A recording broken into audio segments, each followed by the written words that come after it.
Happy week 9, kicking off week 9 with that Poo-fecta game, whatever the hell that was. We got Mike Storey in the house. What say you, Michael? I guess you're happy if you're a Lamar Jackson manager. Yes, like you got to be pretty happy. Yeah. What running the ball on or throwing the ball on first and goal from the 3-yard line? What's going on there? Like, does Harbaugh hate Derrick Henry, or was this just trying to get Lamar his sea legs back underneath him? Well, his sea legs wouldn't be throwing the ball; it would just be handing the ball off. That's easier. I will say this: Lamar is not healthy right now, but they have 10 days off, right? So, yeah, clearly the whole scandal, he was never going to play the Sunday game. You saw him on the run; he does not look like himself. But 10 days off, he will be fine. He might not be healthy the rest of the year, at least not until playoff time. But you saw in the graphic they showed, and I've been saying this, with our Baltimore bet, their schedule is so cupcake, because the Vikings are next the week after. So next week is the Vikings, which looked rough 2 weeks ago. That looks like a cupcake matchup now. And then you have literally 5 division games, and their division's trash. Yeah, let's look at this. So they got Minnesota, then Cleveland, then the Jets, then Cincinnati, Pittsburgh, Cincinnati. The toughest on the schedule is the 21st against New England. And then you got Green Bay. Yeah. So that's 2 tough ones back to back. That could be the season right there, right? You got to figure that they're going to – so they're 3-5. No. 3-5. 3-5 right now. That is not – they're going to go 4-0. They're going to go 4-0 the next 4 games for sure. 1, 2, 3, 4. Yeah, maybe Pittsburgh slips one in there. So maybe 5-1 there. Here's the thing, though. From a fantasy perspective, you're happy with Lamar, but I'm not thrilled with the lack of mobility that he showed tonight. 5 for 14 on the ground. They were clearly limiting his running. Now, we can get back to a place where we're comfortable with it, but I don't know. It feels like Derrick Henry's kind of falling out of favor there, and that worries me a little bit. But they don't have anybody else. He's fine. Look at the end of the game. He's fine. 100 yards. So I just want to touch on this story. Our Ravens tickets are looking good, bro, because it's not about the Ravens right now winning the last 2 games. It's about the Bengals losing to the Jets with no receivers. And it's about the Steelers not only losing 2 in a row, but their defense looks just piss poor. And Aaron Rodgers does look good now, but Aaron Rodgers is going to get some kind of nagging injury, as it happened with the Jets a couple times, where even with the Green Bay the last year, when he has a calf injury or a knee injury, an ankle injury, Aaron Rodgers, a 41-year-old man, is not going to be looking like he is now. And it doesn't matter because their defense is terrible. So the Ravens are going to destroy that division when they play them. They're going to destroy the Ravens. They're going to destroy the Steelers. They're going to destroy the Browns. And the Bengals defense is literally like tissue paper. They're not going to stop this rushing attack if Lamar can get back to his scrambling ways. Yes, well, that could take a few weeks. We've seen it with injuries before. The fact that Lamar Jackson didn't play last week and they beat the Bears, that speaks to the depth of this quality around Lamar. So I don't know. Their defense looks good, right? They were throwing the ball. All right. Yeah, they were throwing the ball a ton around the goal line though tonight. I don't know. It just feels like Henry. They don't want to reward Derrick Henry at all. I don't know what to make of this situation. 19 for 199 or 119. That's great. Just a lot of garbage time. If this game had been close, I think you would have seen a lot more Justice Hill than you did. But maybe it's I don't know. They have nobody else to run the ball. But I don't know. I'm disappointed in Derrick Henry tonight. Was that the most Mark Andrews line in the history of Mark Andrews lines you've ever seen in your life? Well, 2 catches for 2 touchdowns. Sell high. What a fraud that line is. Yeah. He'll be fine with Lamar because he will be a tight end 1 just based on the fact he might catch, 5 touchdowns in the next 8 games. But it's not going to be in PPR. It's rough. But I was thinking about that. I was thinking about the show That's So Raven. That's so Mark Andrews. Just 2 for what was it? 2 for 30 and a touchdown and 2 touchdowns. That's what it is. 2 for 22. Isaiah Likely getting into the fold. 3 for 60 though, with a long of 35. That's going to be if you can sell Mark Andrews off that 2 touchdown performance, and that's probably the way to do it because when they're both on the field, you've got Likely had 1 more target than Andrews, 1 more catch, and a butt ton more yards and 38 more yards. So I'm not. Yeah, this Ravens team, they're good, but Zay Flowers, fine game, 5 for 64 in a PPR. You're fine, 11.4 points. Anybody? I mean, you're happy with Henry, but no, there's no standout performances on the other side of the ball. What can you say about Achane? Like Waddle and Achane, that's what they're necessary. Yeah. And they had that. There was a call. Achane had a 28-yard reception that was called a catch that Baltimore challenged in the fourth quarter. So his line would have looked a lot better. I thought it was a catch, but he bobbled it a little bit. Who knows what a catch is when they go to New York? Drinking some iced coffee, huh? Yeah, a little bit. Like I said, I had a little event tonight, so I got to keep it a little even keel, at least for the time being. See what happens. I did see the play where Achane ran the wheel route, but he stopped short, and McDaniel was pissed on the sidelines. But it doesn't matter. I mean, Ollie Gordon left injured, and I don't think he ever came back into that game.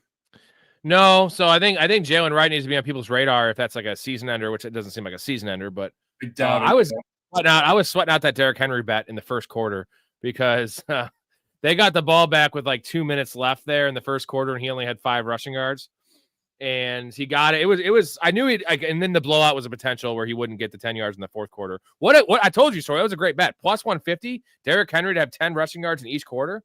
Like ballsy move for the beat the odds because I don't need to go to plus 150. I'm just doing standard bets, but I felt good about it. I felt better about it than his yards total, right?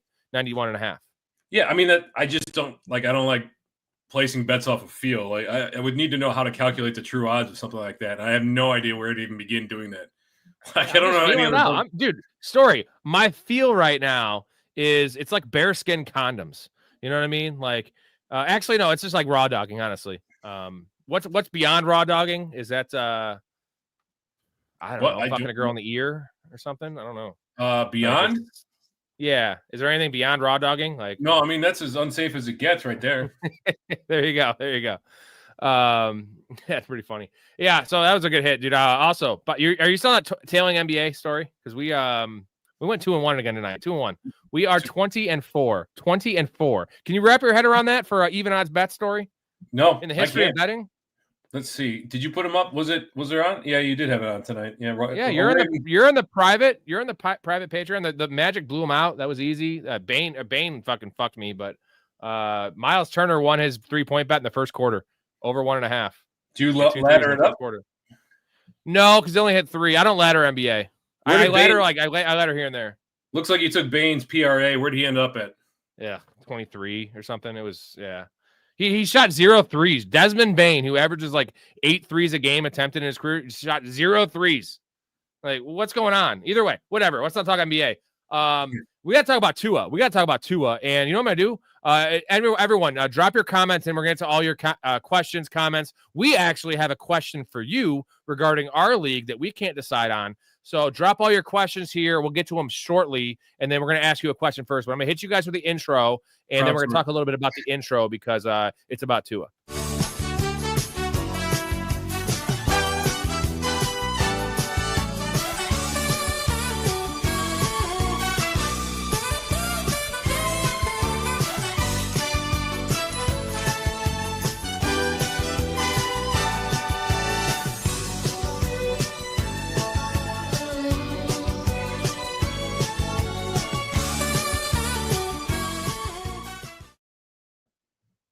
As you saw there, Story, Tua is a pile of poop.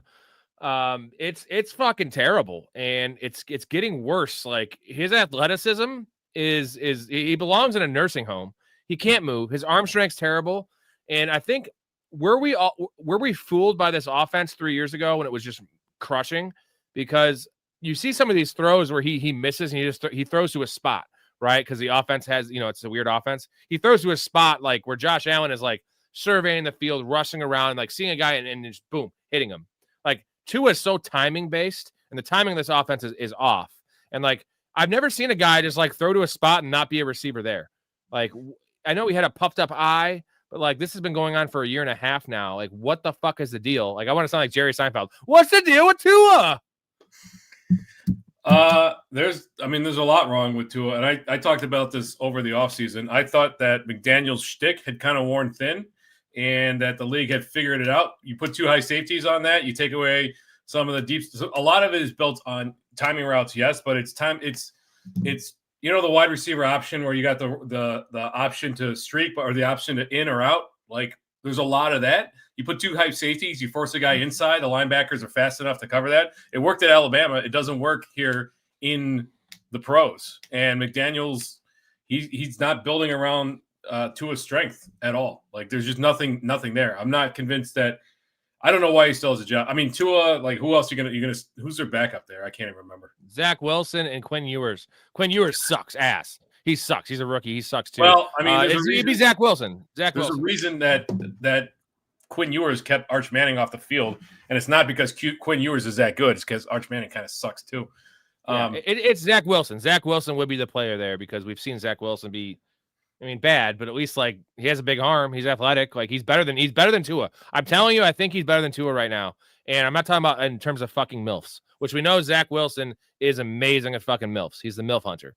But you got to do something because this is not working. And if they don't fire McDaniel by tomorrow, like, are they going to, their next game is against Buffalo. Like they're going to trot a dead man walking in this piss poor roster up to Buffalo. Or maybe it's in Miami. I think it's in Buffalo. Whatever. It doesn't matter where the hell it could be played in like Brazil. It doesn't fucking matter. Destruction, right? I mean, the concussions haven't helped, certainly. But we talked about this a little before the stream. I wonder how much that hip injury, I wonder how much that affected his career. Like, did it throw him off completely? Because Tua was a lot more athletic before that injury. And a lot of it was built on accuracy, but man, oh God, like it's his own fault too. He talked Saban into letting him come back into that game. Like when they were up by 4 touchdowns. It's wild to think about it. I mean, he never had a huge arm, right? Like he never had a super strong arm, wasn't the fastest arm at the combine, but there was something to his game back in college that he just doesn't have now. And again, Mike McDaniel's not creative. He's not utilizing these guys creatively in any aspect of the game. When you've got 10 targets to Achane, but you're still giving him like 19 rushes up the gut. I don't know what he ended up with up the gut. Like nothing. Quite a bit. Yeah. No. 14. Yeah. Not like it was his rookie year. No. Where he averaged goddamn 8 yards a carry. 14 for 67, but then 10 targets, 6 receptions on 10 targets. For a running back, a pass catching running back, that catch ratio, that's horrible. So there's a lot of problems there, and the big question is like, who's the real Falcons? Because what we saw with the Dolphins last week, that was a bit of a mirage. But how the Falcons get steamrolled by this Dolphins team, like it's wild. Bizarro universe last week.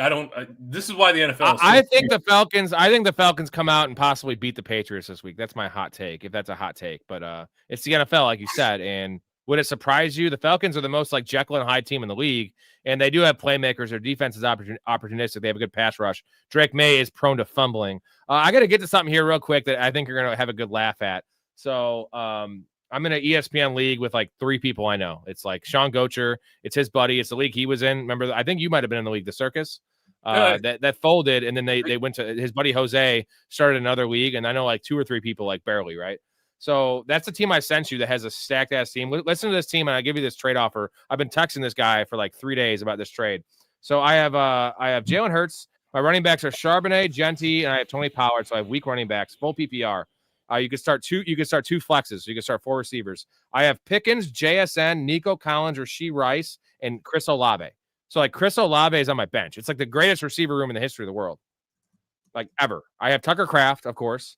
So my team is just retarded. Pickens, JSN, Nico Collins, Rashee Rice, and Chris Olave. Well, let's talk about that. How are you worried about Pickens at all? He's certainly not a wide receiver 1 since CeeDee Lamb has been back. I mean, he's a must start every week, though. Yeah. We're talking about a 12-team league here. It's a 12-team league. Like, he's a must start. I can start 4 receivers. Olave, I might be worried about, too, because of Tyler Shuck. But, like, I have 5 receivers, and I have 4 spots. And I only like Tony Pollard and Charbonnet are my RB2, and Genty's my RB1. But I have Algier, Corum, Ray Davis, Isaiah Davis on the bench, and Trey Benson in the IR. So I have Trey Benson coming back. But, like, my weakness is running back, right? Like, I have an extra receiver. So I reach out to the team that has 4 running backs. He has, like, Breece Hall. He has Kyron Williams. He has Bijan. And he has, like, another good starter. So I'm like, dude, he has, like, Cortland Sutton as his 1 and, like, no wide receiver 2. And it's full PPR. I'm like, this is a perfect trade match, right? So I'm talking to him for like 4 days, and I gotta show. I'm gonna put it up on the screen here. This is hilarious. Look at this text exchange. The deal was, and I love Nico Collins. I was like, dude, Nico Collins for Kyren Williams. That's a fucking fair trade in full PPR, right? Would you agree? Like, I might want Nico Collins over Kyren in full PPR. Anyways, so like that was the deal. And he's like, I don't know the concussion. I was like, bro, he's playing this week, whatever. It's not a hamstring. And I was like, I don't want to trade Genty. You know, he's closer to a first-round player than a sixth-round player. And he's like, you're getting Williams. You're getting an RB1. He has more upside than Genty. I was like, I'd rather have Kyren, yes, than Genty, but it's close. And I was like, so you're saying you want Nico and Genty for Kyren Williams. That's what he's offering me. Nico and Genty for Kyren Williams. He says, yes. So I say, you want to fuck my wife too? Like, bro, have you ever heard of a worse, like, this is not like a, you know, when you spam trades and like, you know, and you just send them out. Like, this is a text exchange. It's going on for 4 days. And this is what he's leaving me with. He wants Ashton Genty and Nico Collins for Kyren Williams in a 12-team league with 2 flexes where depth is important. Hey, man, like if somebody's trying to talk you into a trade, like, you know, it's not in your best interest. That's just the thing. Like if somebody proposes a trade and you're like, I don't know. I don't think so. And they're like, hey, listen, here's why it's good for you. And you can almost bet that it's not a good trade for you. Nico and for Kyron's a pretty fair trade, dude. I know Nico's been struggling, but you know fantasy. I know fantasy. Nico Collins is still a top 14 receiver. Like, easy, bro. Like, especially that the Texans offense is looking a little better now. It's Nico Collins, man. Like, Kyren Williams has not been doing that great either. Genty or Kyren Williams? See, I think Kyron's safer. He was trying to say Kyren has more upside. No, Genty has more upside. Genty has more upside. Genty, if they start, I would want Kyren. But the point is, I'm not trading Genty. Yeah, but like, would you say would you rank them pretty close together? Genty and Kyren, it's pretty close to me. They're both like fringe RB1s. Yeah, the big concern with Genty obviously is that offense there, and hopefully they made some adjustments off the bye week, and hopefully getting Brock Bowers helps for them as well. And maybe they end up moving Jacoby Myers. That opens up some more targets underneath for Genty. Or they actually play him on third downs a little bit and pass him the ball because I'm just saying, like, is that not the craziest trade you ever heard? He wants literally Genty and Nico for Kyren Williams in a 12-team league that's deep. That's insane. Like, that's insane. Like, I'm going to barely upgrade my RB1 and give you my a wide receiver 1 just because he's my wide receiver 5 currently constructed, even though he's not. Yeah, I don't know. I don't know. What do you say to that? Like, I mean, you saw. I said to him, I said, you want to fuck my wife too? Like, that's what I said. You want to fuck her? Like, just take everything, man. Want all my possessions? I'll write you in my will. Like, I'll give you all that shit, bro. Like, don't be disrespectful. And like, I'm not an idiot. And like, that was a disrespectful trade offer. And like, it's one thing if you're spamming it on Yahoo late at night and you get that and you just say, like, shake your head. But like, a text exchange has gone on for 4 days and that's what you leave me with is that offer. Like, dude, thanks for wasting my time because that's the dumb, like, that would probably get vetoed anyway because, like, dude, this league has vetoes. That would get vetoed for sure. And I'm in first place. It's like, why would I do that? I actually don't need to make a trade because I have all those handcuff running backs. Anyway, time to get the comments. I thought that was just insane. And it blew my mind that he's like, and he doesn't really know me personally, but I was just like, fuck my wife then. That's great. How'd you get his number? Just take it all. I got it through Sean, I think. Grinder. I think it was Grinder. Through Grinder. There you go. That makes sense. Yeah, for sure. Max says, what's up, boys? Going against Lamar, A-Chain, and Andrews. Only had Waddle. Am I cooked? You're never cooked, my man. You're never cooked, Max. But it's not looking great. Lamar had 4 touchdowns. Watching that, the Lamar to Andrews touchdowns had to just break your soul, right? Yeah, that can't. Especially the second one. That's gross. Lamar ended up with 25 points, which all things considered could have been a lot worse with 4 touchdowns. Like, that could have, like, if it had been a normal Lamar day, you're looking at 35, 38 points with the rushing. Mark says Andrews is a fraud fantasy asset, 2 catches, 22 yards, 2 touchdowns, fool's gold. That's exactly what you said, Story. Fool's gold, right? Yeah. So if you can sell high on Andrews, now's about as good a time as any. I don't, hopefully somebody didn't watch the game. They don't look at the box score. They see the points that he got, and you can sell them to somebody. Michael said Henry looks good. If he hit a touchdown, it would have been a different story. Zero panic for him. That is true if he hit the touchdown, but I think Story's explanation of his panic is that he doesn't get the touchdown because they're not giving the opportunity inside the 5-yard line. Yeah, I don't understand. Like, they did. So I saw on the first touchdown, he did get a carry from the 3, got a carry from the 9, and then a carry from the 3 or the 2 or something like that. And then he lost a yard. And then they went on 4th down. That's when they went to Andrews.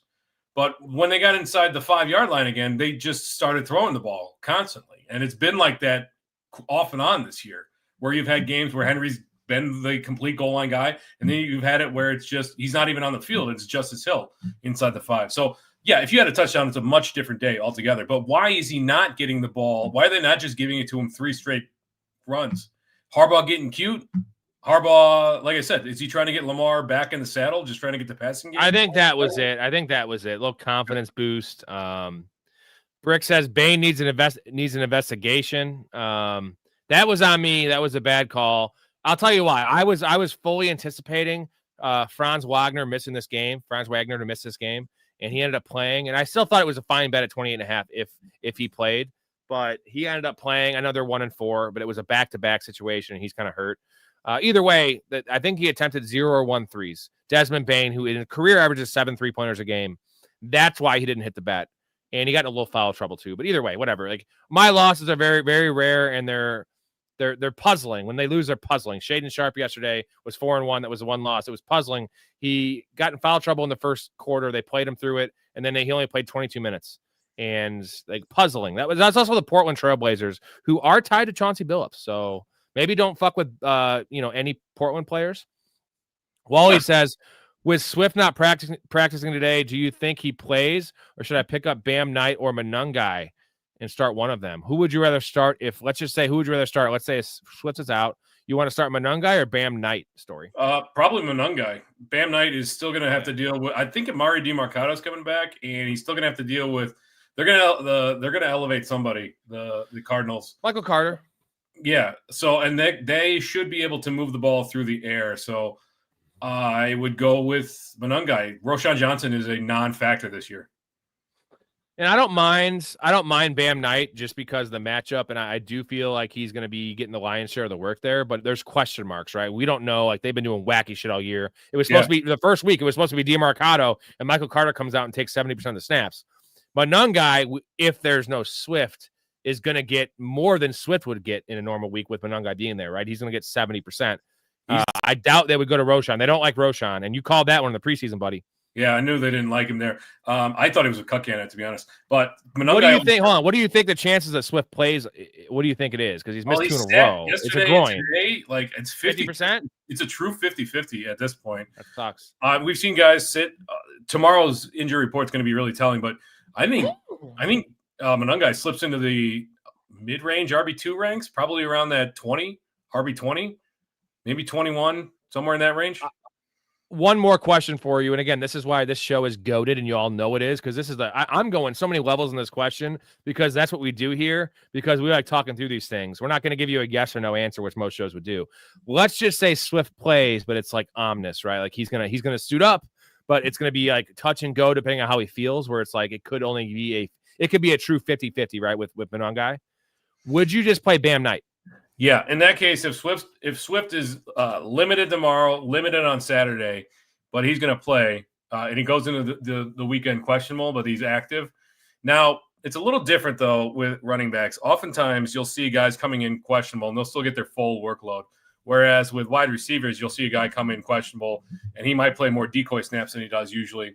But knowing Ben Johnson's history, it's enough of a concern if he doesn't get if he comes in like fully questionable, not like, oh, it's looking like he's going to play, but we'll label him questionable. But if it's like truly questionable, you won't know until 90 minutes before game time.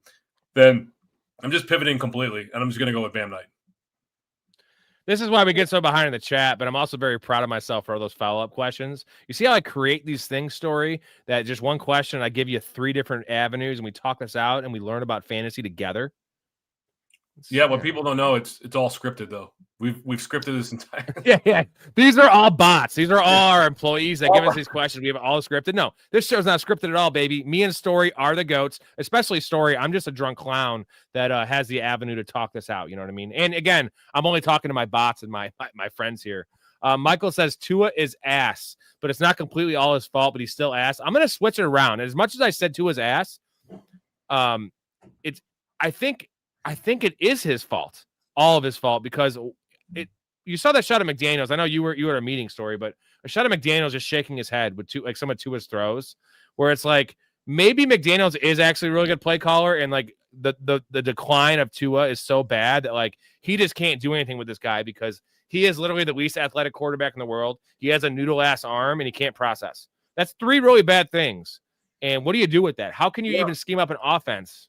One of his biggest problems is he can only throw to 5 or 6 spots on the field. After time, defenses are going to learn that, and they're going to take away 4 of those spots. And then you're left with 1. You better hope the receiver runs the right route. We saw that multiple times. There's enough communication problems there too that it's kind of eroding just the fundamental plays, right? You're supposed to run an 8-yard out and he runs it in, or he hits a go route. Like you need to be hitting those 2 spots that are not taken away, and they're just not communicating, or 2 is just inaccurate there. So you take away 4 or 5 of those 5 or 6, it's a problem for that offense. And I don't think McDaniels was smart enough to scheme up plays for Tua out of this. 100%. Would you guys start Knight or Kenneth Walker? Hold on. You're talking Bam Knight or Kenneth Walker? You're out on Kenneth Walker. Are you gonna play it? Are you gonna play it? Yeah, I'm gonna play it. Just I mean, of course. I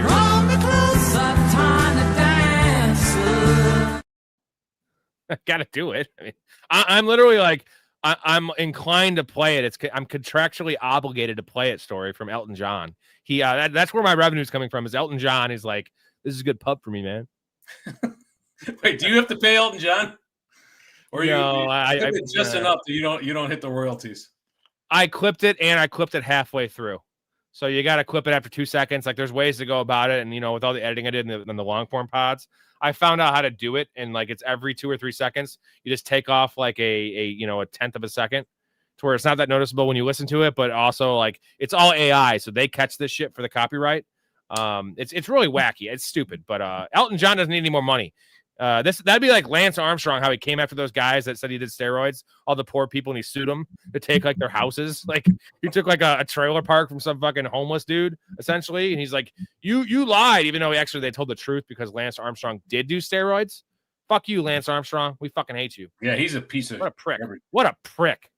Although, hey, really good cameo in Dodgeball.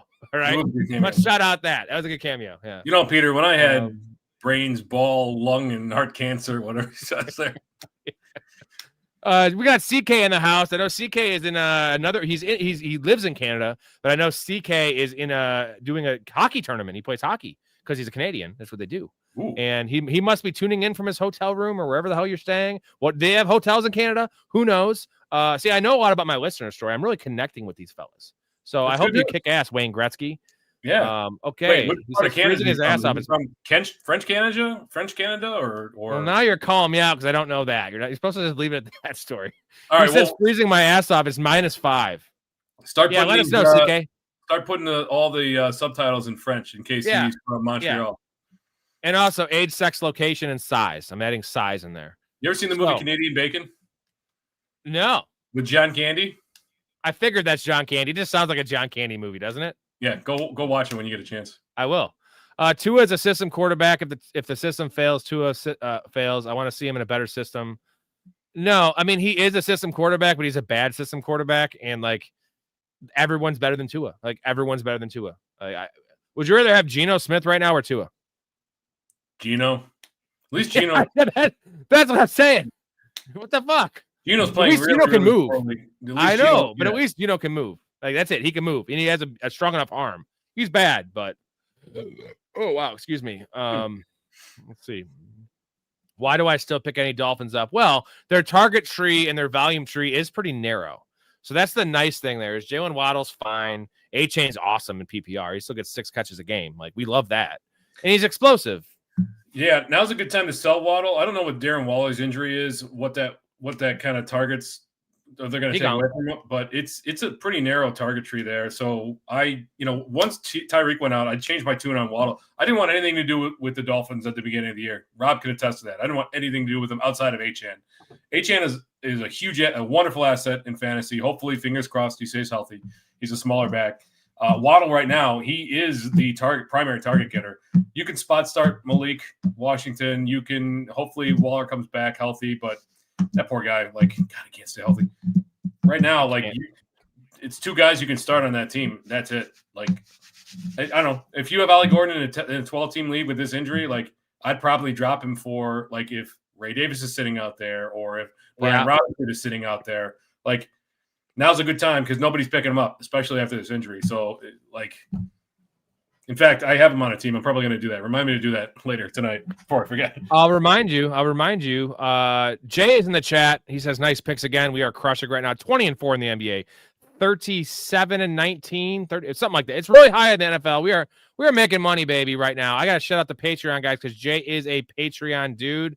Shout out to all these fine gentlemen here that have been building this thing, helping me kind of stay afloat here in these trying times. And you're getting a bunch of fucking perks, man. A bunch of perks. You want to get early access to these bets? Get the lines. I have 7 plays out there right now in the NFL story, as you saw. These lines are all already moving in the other direction. So if you want to play them, you can get the bets on Saturday night, which by the time you get them, you're going to have a 37 over. It's going to be 42. And you can still take it at 42, but if you do enough of those, you're going to lose one of those, which is going to cost. It's a whole year of the Patreon you're losing. So, and also you're supporting the show, this free content you're getting. No ads. I'm doing an ad read right now, but that's an ad read for me, motherfucker. It's not for Microsoft. You want to be a guest on the show. You want to play fantasy leagues with us. You want free merchandise giveaways. All that goodies. Goody. You want to vote on show ideas. There's a lot of good stuff in there and more. It's Professional Fanatics on Patreon. Link is in the description, fellas. You got to do it. Also, we're still doing our beer chug, our fundraiser here. Every 5 super chats, we have super chat going, is a beer chug. A $20 super chat is a beer chug. And also, every Patreon sign up while I'm on this very live stream, which is usually 2 or 3 hours, is a beer chug. You want to see me get a little shitty? I can maintain, baby. I've already had 8 beers story. Can you tell? No, none whatsoever. You're kind of always at that stable route. Every time I see you, so I'm always drunk, is what you're telling. You're telling everyone I'm always drunk. I can tell you when you've tipped from 14 to 15, though. That's when I know. That's actually really accurate. That's a number for me. 12, I'm teetering, and I'm always a pretty loud person. I'm always really upbeat and excited. So 14. And then once I get past that, I get to be depressed, angry, drunk, and I start yelling out racial slurs. I'm kidding. I would never do that. I'd never do that. I love all people of all colors and genders and ages, especially you, Story. I love you. And that's when you know someone's drunk, when they're like, I love you, man. Can I hug you? Here we go from Wally here. Shout out Wally. He's helped me out with my my ex. Not my ex-girlfriend. It's Twitter. It's called X. I still call it Twitter. I need Story's honest thoughts on my quarterback, JJ McCarthy. So he is a Vikings fan. He's talking real life, I think. Give me both. Give me your fantasy and real life. So, do we know is what's his name? The lineman Darisaw, is he coming back this week? That's to be determined. Well, O'Neill's out too. O'Neill didn't play last week too. So I think it's too early to make a judgment on JJ McCarthy. We saw 1 good quarter and 7 bad quarters in his career. So 6 bad quarters. So some of the plays that he made were very, very impressive, and they saw shades of Michigan. The thing is, the Michigan offensive line, you got to remember, it was one of the best in the country, and it's very similar to Kevin O'Connell's offense, where when defense, a strong defensive front can break through, they disrupt the pocket, and we see this with Kirk Cousins, we saw it with Wentz. It makes things, everything folds very quickly. So I think McCarthy is a good quarterback. We can't judge him after two games worth, especially because the Falcons, their defense looks pretty good most of the time. This Falcons team, sometimes they look like a Super Bowl contender. Sometimes they look like they're going to miss the playoffs. So they just happen to play like that Super Bowl contender. I think the flashes that we've seen are impressive. He missed his entire rookie year, a lot of development time. I'm not worried about him yet. What I would be worried about if Wally, if you're not just a McCarthy fan, but if you're a Vikings fan, is dude, they're so far over the cap next year. It's wild. Like, you're going to have to cut like 5 or 6 starters just to get under the cap. To speak nothing. That's with a rookie contract. Yeah, to speak nothing of the fact that you've got a couple of big contracts coming up. So I would be really worried about that. It looks like it's going to be a rebuild after that. So hopefully you can get back into it and sign McCarthy to his 5th-year option and make a run then. Hopefully he develops over the next couple of years, but it's going to be rough for you guys for the next few years, I think. Even with Kevin O'Connell. I like Kevin O'Connell as a coach, believe it or not. I think he's one of the better coaches that's out there. That's because people say you look like him. Yeah. Okay. No, dude, I'm super worried. And I'm less worried in fantasy. I'm worried about Justin Jefferson a bit, but like he's still Justin Jefferson. He'll be fine in fantasy because that system. Real life, I think you got yourself a game manager, man, and that's not what you want for a top 10 pick. And here, I described it like this last night in the show story. He's a game manager that's turnover prone, and that's bad. He has not a lot of college experience because, like, even when he played, they ran the fucking ball with Blake Corum, that great offensive line. I'm not sold. I'm worried as hell. Reggie says, Bill or Watson full PPR? JCM or Watson full PPR? That's tough, man. I don't know if I can trust. I knew you were going to say that, man. I know it's probably the answer because JCM's not getting goal line carries or catches. So you're getting like empty calories like I'm getting from this brewski right here. You know what I mean? Like it's just making me fat. And he's not, and Bill is just, he's bad. Like, I'm going to go Bill for the upside shot. Dude, I might, like, in a full PPR, is it unreasonable to consider starting McNichols over JCM at the moment? No, because he outscores him every goddamn game.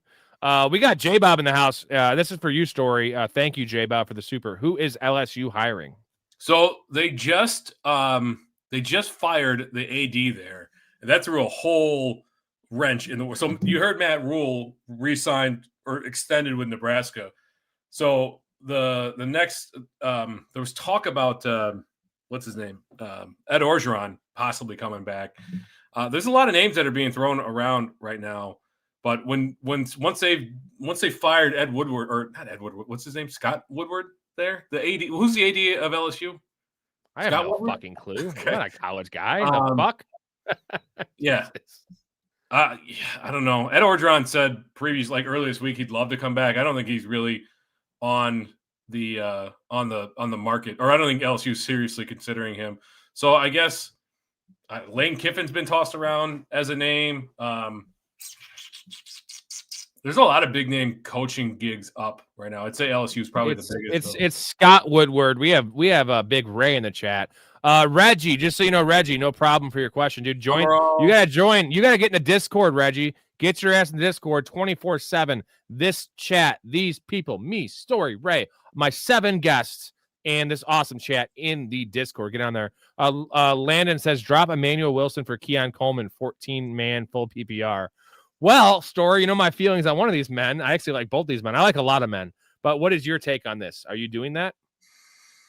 14 man's deep, right? It's too deep for you to be dropping a starting wide receiver for a backup running back. That's the problem. Correct. If this is a 12 team, I'd say, yeah, you can take the risk. Let Keon Coleman be somebody else's problem. The thing is, like, it's a startable asset. And when you're running into bye weeks, when you've got 4 teams on bye, or you run into injury problems, you're going to want a startable asset. Emmanuel Wilson still isn't to the point. He's not a Monangai where you can start him in certain spots, or Tyler Algier if necessary. Emmanuel Wilson's not there yet.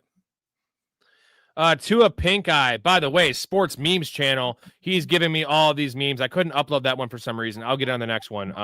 Check that out on YouTube. Just click on his account there, Sports Memes channel. Awesome shorts, man. Shout him out. Please check that out. Subscribe to his channel. It's awesome. Max says, if Daniel Jones can go from bust to MVP votes, I think anyone can find a system. It's not just Daniel Jones. It's Sam Darnold. It's Geno Smith for those 2 years. It's Baker Mayfield on a lower degree because he was good in Cleveland. But Daniel Jones, those guys have juice. And Tua, just like you said, with the hip injury, with the brain injury, with the loopy arm, with the lack of mobility, he doesn't have any juice. So there is no world. Like, this is a decent system for. We've seen him do well in this system before. Granted, it was with prime Tyreek Hill. It's done, right? Real quick, sorry, it's done. Yes or no? Done? Over with? Sayonara? Like, he won't be starting next year. He'll be a backup. 100%. Jacobs or Henry rest of season? I had an opportunity to trade Derrick Henry. Yeah, even with the injury right now.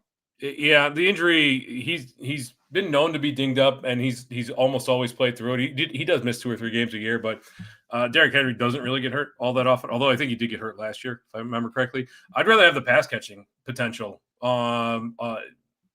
Derrick Henry's got 50 receiving yards in the. I don't think it's that low, but Yeah, he had one catch today for 2 yards. So I was going to go this way. In full PPR, definitely Jacobs. In half PPR, it's close. I might lean Henry. In standard, I want to go Henry just because I do believe the schedule for Derrick Henry is just cupcake because the Steelers are easy. The Browns are a little tough, but the game script will be nice. Like the game scripts in all these games are going to be positive. I know you could say tonight was too, and he didn't have that good of a game, but he should have had a 1-yard touchdown and he hit 112 yards. Like he's going to get those games. He still looks fine. So I'm taking Derrick Henry in half or standard. I'm taking Josh Jacobs in full PPR. I mean, Henry's got 6 receptions on the year, so that's a little like yeah. We thought it'd be more than that. We're both Henry owners, so Brandon says 14-man half PPR start 3: Jefferson, London, Pittman, Adunze, DK, Dobbins. Half PPR. That is a wealth of talent right there. Yeah, London if he's healthy for sure. Yeah, London, Jefferson has to be in there. And now we're looking between Pittman, Adunze, and DK and Dobbins. Yeah, Dobbins has to be in there because it's half PPR. You're going Pittman, huh? I'm going Pittman. Yeah, Pittman's the number 11 wide receiver on the year. I'm gonna stick with the guy who's been getting it done. Like, yeah, and he has a matchup against the Steelers. I think Adunze popped up on the injury report today. Yes, he did. It doesn't look that serious. I'm pretty sure he's going to play. DK, again, we're still waiting for him to kind of break out as that true alpha wide receiver. And Dobbins, while his role hasn't changed, the high value looks like a lot of that's been kind of trending towards RJ Harvey. Now, I don't want anybody to panic on Dobbins yet because you look back at the usage and it looked almost exactly the same, the number of steps, the number of touches, but some of that high value stuff as they got closer to the goal line, they tended to go towards Harvey. I think it might have just been fluky the way it unfolded. But Dobbins, I don't think he's in any danger of losing his job because he also, I mean, it had over 100 yards. He's been playing very, very well. I'm just going to go with the guy that has been getting it done with a resurgent Danny Dollars, Indiana Jones. Yeah, Danny Dollars. Yeah, he's almost Danny Hundreds at this point. Mr. Free Throw, a.k.a. Derek, by the way, a new Patreon member. Shout out to Mr. Free Throw Derek. He says, is that a Ricky Williams jersey? Yes, it's signed as well. Signed in resin, marijuana resin. I have the weirdest jerseys. I have this Ricky jersey. You can see I have this Haskins jersey right here, dude. Signed Dwayne Haskins, the most valuable. It's the most valuable thing in the world because you can't get him anymore. Dwayne Haskins chose to walk high and drunk down a highway. God rest his soul. He doesn't sign jerseys anymore. No, he was fucked up, bro. 5 a.m. Bad decision. Yeah, so it's a Ricky Williams jersey. I'm not a Dolphins fan. I just got it for like $40. It's authentic and signed. I was like, that's a good deal. I like deals. CK, Vancouver, Weather Coast, baby. British Columbia. That's Wait, which way am I pointing? It's that way. It's that way. Yeah. West. No, West is that way. Hey, we're in the opposite. We're opposites right now. You're north of me. I want to see 2 Spanish power runners in the NFL so I can hear the announcer say those are 2 big black Latinos. Damn straight. Funny, I just picked up Ollie and dumped Ray for him. Yeah, I was picking up Ollie Gordon a lot. I mean, I have a lot of Ollie Gordon stock just because A-Chain's so small. But yeah, I mean, the injury sucks. It sucks when your handcuff gets injured. It's like he's barely on the field. Yeah, he's barely on the field. They called that personal foul on him in the game, and McDaniels again looked pissed. It was a BS call. So let's talk about Ray Davis real quickly because you're still of the mindset that he's the guy, and I don't know that that's the case. He seems like he has kind of fallen to the back of the depth chart there. It looks like Ty Johnson might be the guy there. This might be a committee situation. I don't know that Ray Davis is worth holding on to. No, it's going to be a committee situation because that's what the Bills do. But Ty Johnson is they refer to him as the best third down back in the NFL. He would play more third downs if Ray Davis was playing. He'd play a couple early down snaps. He's not going to get a series to himself though. Ray Davis, the thing is, James Cook plays like 56% of the snaps, dude. You know what I mean? Like that's what he plays.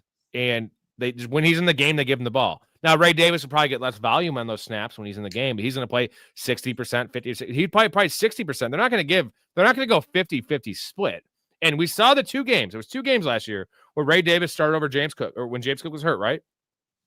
26 touches and like 21 touches and some badass catches. We love Ray Davis. What's going on, Story? You love Ray Davis. That was last year.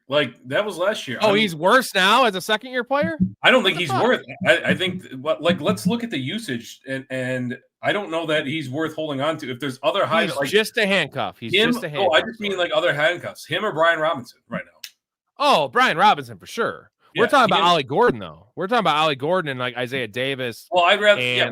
The injury has changed that, but like, who are you like Tyler Algier? You'd obviously rather have Tyler Algier than him, right?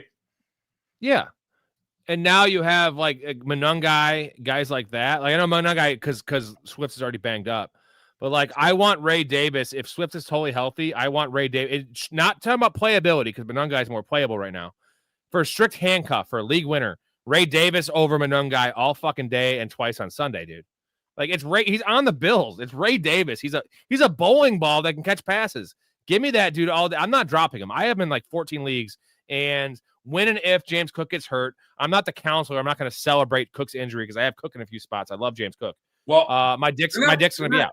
They're not using Cook properly this year, if you ask me. Like they had talked about wanting to keep him fresher later in the season, but they're not using him as the high value pass catching back that he was last year, where he was catching a ton of passes. Like they're running him way more than I think they should be. Running. No catches at all. That's the problem. Like you're really happy with the touchdowns and the running production, but I'd rather see him like 5 fewer. I'd rather have like 2 more receptions and 5 fewer carries, and I think you'd get just the same amount of production. And those are less punishing to a running back.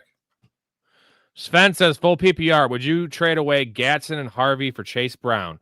You guys helped me trade away Scatabo and Vidal weeks back for Derrick Henry. And that's saying a lot because we love Scatabo, but it's also Derrick Henry. So I do believe we said that. Appreciate you calling us out on the positive end because usually people come on here and just call us clowns for the couple bad calls we have. A Gatson and Harvey for Chase Brown, I think I'm doing that if you have a decent tight end. If you have a Tyler Warren or Tucker Kraft or even Dallas Goedert, I think that's the line. If it's or Ferguson, if it's worse than Ferguson, if you're downgrading at tight end by trading Gatson, don't do it. If you have a better option than Gatson, a more proven option, I'm doing this because you're getting Chase Brown. What's how many more? Who's a better option than Gadsden? Like Gadsden's probably tight end the rest of the season. Yeah, Ferguson and Goddard are the guys because they're more proven. Nobody drafted Gadsden. Everybody picked him up. So you were running with somebody at some point. Let's say it's Ferguson. Let's just call it Ferguson. If you have Ferguson and you're not, I would still rather have Ferguson in full PPR over Gatson. I don't think that's crazy to say. He was just a tight end 1 in the first. He still is like a top 3 tight end. I know he had a 0 catch game. Like it was against the Broncos. Like CeeDee Lamb came back, so I get it. Touchdowns though. Things in that offense. But you're getting Chase Brown. You're getting a high-end RB2, and you're only giving up Harvey and Gatson. With Ferguson, you're going to get more regular production. With Gatson, you're going to have huge blow-up games. But there's still 3 other huge pass catchers there. I guess I would rather have Ferguson. So I'm just saying, like, if you have a guy that's comparable to Gatson, and it's not a loss for you necessarily as a tight end, you're trading Gatson and Harvey for Chase Brown. You want the Chase Brown side, right? Obviously, he probably needs a running back because I say it's his RB3. Harvey's RB3.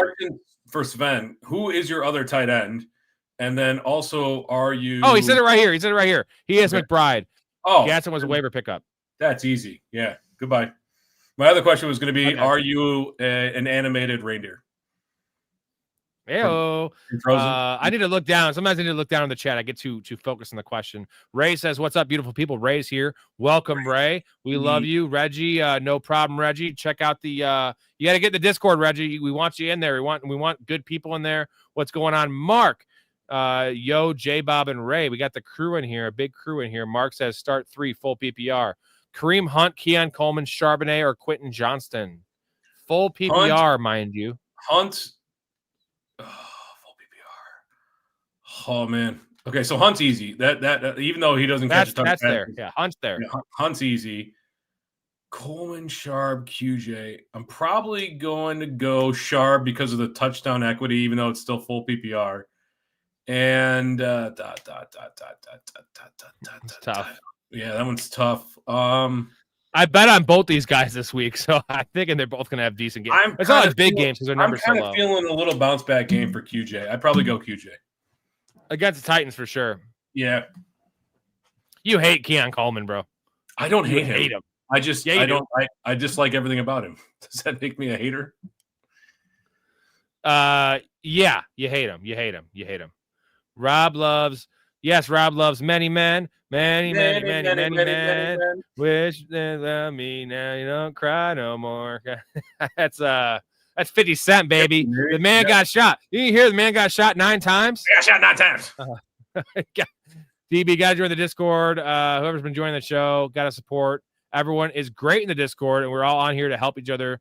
Big vibes at everyone who is in the Discord. Thank you, DB. He knows what's up. It's true. It's really popping, and a lot of good information on there. A lot of good vibes on there, like you said. My bets are crushing. Like it's a triple fucking threat, right? It's a triple crown of just goodness.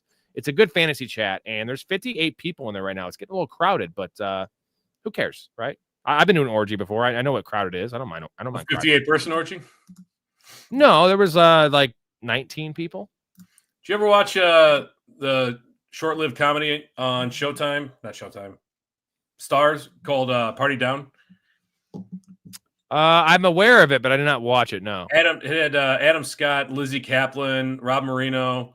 Hilarious show about a bunch of caterers in LA that are trying to like make it in various industries. Anyway, one of the episodes is the Lieutenant Dangle from Reno 911. Love him. He just had a divorce, and so he like invites all his neighborhood to an orgy, and like nobody's actually going to the orgy, so he's going around. He's like, "Okay, everybody into the fuck room." He's just trying to usher. It's hilarious. You got to watch the show. Hey, I'll tell you this from personal experience. It's kind of how it is, man. It's awkward the first 30 minutes, and then once the first person fucks, it's like fucking anything, and then it's like game on, right? It's like okay, it's like breaking your seal, right? Like once you pee for the first time when you're drunk, then you got to piss all the time. Once the first person has penetration, there's a lot of penetration going on. Hetzer says, I know I'm late to the chat, but who on the Dolphins is getting the boot, or maybe no one? I mean, McDaniel has to be fired. I got to get a beer story. Who's getting fired, and do they have to fire McDaniel, and why the hell wouldn't they? I mean, we've been talking about McDaniel getting fired. He had the best odds to get fired, even though he wasn't the first coach to get fired earlier in the year. We were talking about him getting fired as early as August, thinking that within 4 or 5 games that he would probably be fired. The other person that's probably on the block is Chris Greer. I can't remember if it's Gear or Greer, but he's the GM of the Dolphins, and he's been there a long time, almost 10 years. He's like the total operations guy, so it's not out of the realm of possibility that he gets the boot. Although he's been there a long, long time, so it's much more likely that McDaniel gets the boot. I was talking about the Dolphins GM. I can't remember what his. I can hear you. I have it in my ear. Oh, okay. I can hear everything. So yeah, he's been with the organization for probably 20 years. He's been the GM for, 8 years or something like that. It wouldn't surprise me if his name got floated around to get fired as well. 14-man half PPR start 2. Vidal, Chase Brown, Dobbins, Jordan Mason, Charbonnet. Not Jordan Mason. No way. It's Vidal and Chase Brown, or Vidal and Dobbins. That's the answer there. Vidal and Chase Brown. If Flacco plays, I'm going Chase Brown. If he sits, then I'm going Dobbins. Ray says Ray Davis is the guy based on his name. Ray. Solid. That's okay. That's why we love Ray in here. Ray, actually, you're demoted. Your chats are so good, Ray. We're taking you off the show, and you're a full-time chat member. Just kidding. J Bob again, thank you. He is single-handedly gonna get me to chug a beer here. How the fuck is Tua making $50 million a year? I mean, your guess is as good as mine. I know why. You want to know why? Yeah. It's because these teams are hamstrung when they have a franchise quarterback they draft in the first round that's kind of young, that has had some success, like Trevor Lawrence, for instance. They can't lose the asset. So you have to pay him because, as you know, like money is kind of like bullshit in the NFL. Like there's a cap, but it's not like a real cap. It's not like the NBA cap. and you can definitely move things around. So they just sign him. But in Tua's case, it's gotten so bad to where he is like he's droppable. You could release Tua, but you can't because the cap hit. But like he's so bad, it's you might as well not have him. You do better with Zach Wilson. What's his cap hit next year? Because his contract was somewhere, 4 years, $50 million. It was a little higher than that, but he was it wasn't all like a fifth of that total contract was a signing bonus. So I don't know what his cap hit is. But he was like I think he's like the 7th highest paid quarterback coming into this year. Like just the way it unfolds. It's absolutely disgusting. Hetzer, Keon Coleman was dropped in my league. Do I let him stay on waivers? Stories, I can tell you. Stories answers yes. My answer is no. Who else is available on waivers? Like based on the trash that we're having to roll out in our league this week, like we've talked about guys. You want to get into that? Like who we're gonna ask? Yeah. Let me get to Mouse. Mouth gave me a super here. Get to that first, and he's answering J-Bob's question here because the NFL owes it to him for making his brain paste. Now that is an actual it might be. Also, shout out Downtown Sports. Link in the description. We're collaborating again next week with them. Possibly 2 shows. It's gonna be awesome. Mouth South, Beast and Mouth are great. Professionals. They've literally had Iron Eagle on their show. That's my ad read for them. That's all I have to say, right? And they had me on the show, and they're awesome. And they 23 platforms, everything but YouTube. Check them out. Link in the description. Just look at Downtown Sports. Anyways, is that why, Story? Because of the brain paste thing?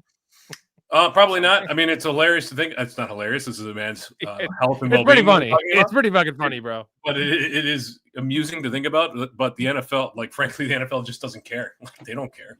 Like, the NFL, these guys are numbers on a spreadsheet to everybody from Roger Goodell down to the lowliest employee in that front office. Like every executive in the NFL is a soul-sucking monster. Like if at the end of a player's career, if they're like, okay, you could either retire with full health benefits, or we're going to cut you open because there's gold coins inside your body, and we're just going to have to pay a fine to with the FCC for it. Then we're just going to do that. You know what I mean? Oh, and also we're going to fine you because you wore the wrong cleats. All right, we have a question for the chat here in our league. It's pretty rough. We have a lot of bye issues right now. We're second in the league in points right now, but we are only 4-4. So it is between Roman Wilson and then we have Roman Wilson in there right now. It's deep league, full PPR, 3 receivers and a flex. It sucks. So the options are just it sucks. It sucks. It really does suck. So give them the options, and hopefully they won't let me down because I'll tell you this story real quick. I asked one time this whole year. It was a start-sit show on Sunday, literally an hour before game time, and it was last week. And I had Tyler Algier. I was same situation, buys. Algier and Isaiah Davis, full PPR. I had Isaiah Davis in both these. That was the game he killed, right, last week. And they all told me to start Algier because obviously the matchup was better and the touchdown potential. So I switched it to Algier in both leagues, and Algier scored 8, and Isaiah Davis scored 17. So they're 0-1 right now. Technically 0-2 because it was 2 leagues, but 0-1. And I'm calling you out, chat. So we got lucky because Nico Collins is back healthy. That was going to be a big problem. But we've got Igbuka, Smith, and Garrett Wilson all on bye. So right now I picked up Roman Wilson. Then the options, I start a couple of guys. Let's see here. Xavier Hutchinson and Jaden Higgins, but we don't want to start 2 Houston Texans players. That's not so good. So Parker Washington, if Brian Thomas Jr. sits. Michael Wilson, I think there's a good matchup there against Dallas. And then let's see what other wide receivers are available. Luke McCaffrey, Torrey Horton, Demario Douglas. It's bare. Jalen Naylor. Hey! I think Luke McCaffrey, bro. We got no Terry McLaurin. Oh, that's true. We do have no Terry McLaurin. Man, but even Luke McCaffrey. Even with no Terry McLaurin 2 weeks ago, 0 points. 0 points. He was out there a lot, man. We'll finish it off. Let us know in the comment section what you feel about Roman Wilson, some of the names we mentioned, and we'll do that. And I got another super here, and pay attention to the bottom of the chat while I get over this one. Free throw says chug. One more, Mr. Free Throw. I will chug, and for some reason, if it doesn't happen, I'll just chug it anyway. He says also, did you see my message about Fandango? What do you know about Fandango? I know about that. Maybe it was the dingo ate your baby. Like the company that lets you buy movie tickets. Yeah, he's he dude. By the way, Derek, we had a whole conversation last night. Like after my guest got off last night, it was like a 20-minute conversation about movies. And like you're a cinephile, we're both cinephiles. So like we're talking about comedy movies and just greatest of all time. And then we're talking about Tropic Thunder. What are your thoughts on Tropic Thunder, real quick? Hilarious. I love that movie. Top 3 comedy, top 5 comedy, top 10 comedy, or just like very good? Top 15 comedy. Like it's a hilarious movie. Don't get me wrong. That's where I'm at. I'm not ready to put it in the top. Although like Tom Cruise in that movie, it doesn't get any better than that. Yeah. Punch that guy in the face as hard as you can. Sorry, man. It's good. So I was giving him a little taste of what we're gonna do here once football ends. We're gonna have we have a lot of stuff. That's the difference between this channel and other channels. Where like, I was telling my wife about the counselor. He does 15 minutes a day. That's all he does. He does 5 videos a week, 15 minutes, and then gives you 1-word responses in the comment section if it's a positive like comment about him. I do 2-3 hours a day, all day in the Discord, and we go full like all year long. NBA. Besides that, we do movies, pop culture, random ass shit. Like this is the general store of podcast story, and you're getting like the Patreon memberships. You're getting everything all year long. This show, hang out with us. We're on every night. I probably won't be on every night. Fuck it. I'll probably be on every night. Story. That's what I do. I love it. I love it. I love you guys. Story. I love you. I love you especially. I'm getting drunk. I love you. Okay. Back at you. I'm kidding, bro. I do love you though. So that's what I'm saying. So I don't even know where I was going with that, but Mr. Free Throw, you're the shit. And yeah, we're gonna have a lot of good movie stuff here coming up. I sent him the movie deep dives playlist that we have. Oh yeah, we got a lot of stuff to get through this offseason. Yeah, I'm excited, man. Very excited. So Hatcher, I have Jamison Williams and Cooper Kupp. So if I had to drop anyone for Coleman, I would probably drop Cooper Kupp for Coleman, right? I kind of like Cooper Kupp this week. He's got a really good matchup. But yeah, if you're really wanting to drop somebody, you can't drop. I mean, you can drop Jamison Williams, but I don't know. Like, I'm not convinced that Keon Coleman is going to be a good play this week. I am. Xavier, I've missed Xavier's comment. What's your college game of the week Saturday? This is for you, Story. Oh, dude, Vanderbilt, Texas. Like, I think the only reason that Texas is still in the top 25 is because they couldn't bust them out of the top 25. And then if they beat Vanderbilt, who's 9, you've been watching any Vanderbilt? Diego Pavia? That kid's got that dog in him, man. Like he's an absolute stud. So if they beat Texas, like they're gonna move up. So there's that. We talked about a couple different games on the college football podcast that I do. There's only one other. No, there's 2 other. There's Cincinnati and Utah. That's a late game. That's 2 other top 25s. Georgia, Florida. That's the biggest cocktail party in the planet. So that's a good one. But yeah, Vanderbilt, Texas. That's my game this week. I think it's 11 o'clock. Let me check that. I think it's an 11 o'clock game. J-Bob says, chug a beer and talk about 2001: A Space Odyssey. Before I do that, thank you again, J-Bob. I got you on a massive chug. This thing is brimming. Story. That is the college football rundown, right? That's your pod? That's the college football rundown. I've basically usurped Woj in that position. He's really? Yeah, he's too busy. So I'm pulling double duty, college and NFL. Wow, now I actually start listening because you got you instead of Woj. That's like bringing Josh Allen onto the fucking Dolphins instead of Tua. Sorry, Woj, but I'm elevating this. And this is our podcast is far superior, correct? I agree. We talk betting and we talk fantasy sports. We mostly I do talk some daily fantasy, but it's mostly a betting podcast. So we do go through some of the games last week, and then we give our pick'ems at the end. So if you want my pick'em, why don't you ever give me your pick'ems? I lost 2 bets from you earlier in the year, and I haven't heard back from you, and you're probably doing well this year. Those are the only 2 that Are you doing well? Believe it. Yeah. Fuck you. For real? Yeah, I think I've got 3 losses in the season so far. What's your? You know what? I don't want to hear that story. If you want, at least I'm giving you access to my bets, and you're just not placing them. State plus 4.5. Yeah. Yeah, versus Arkansas, and then And then Walls Text is me that. Oklahoma Text me that. plus. Okay, well, Oklahoma plus 2. I'm not If listening to anybody's him. I'm listening to you, Story. 2001: A Space Odyssey. Give J Bob for his nice. Again, thank you, J Bob. You're the shit. Thank you, Derek. Have you seen it? Do you like it? And I'm gonna chug this beer while you talk. Yeah, it's fine. It's a little slow for my like. I saw it years ago. I haven't watched it in a long time, but I remember it being fine. It's not one of my. I get it's a transformational movie, but it's not one of my favorites. It's got like an epic theme to it, obviously, and like a movie score, and the themes are good, et cetera, et cetera, et cetera. I don't know. Would you recommend it? I think everybody should watch it just for it being such a historic piece of cinema, but like prepare to be a little bored. I got one for you. Have you seen Event Horizon? Yeah, that movie messed up, bro.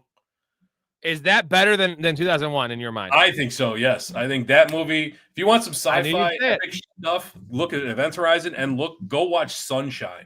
I freaking love that movie. Have you seen it? I have not. Yeah, go watch Sunshine. That movie, let me see what year that came out. That's a Event Horizon, by the way. Sam Neill, shout out to the Jurassic Park, the dinosaur guy, right? That's what you call him, Jurassic Park. Sunshine, dinosaur guy. Yeah. That one's got Rose Byrne, Cliff Curtis, Chris Evans is in that movie, Cillian Murphy. Oh, all right. Yeah.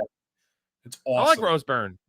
Rose Byrne always has a sad face, though. You ever notice that? She's always sad. Yeah, like she just has that resting, not resting bitch face, but resting sad face. She used to be Brandon says, I'm 3-5 full PPR. Would you trade Jefferson and Henderson for Amon-Ra? Yeah, I would. I mean, yeah, I probably would too. Like he's the best wide receiver in the game right now.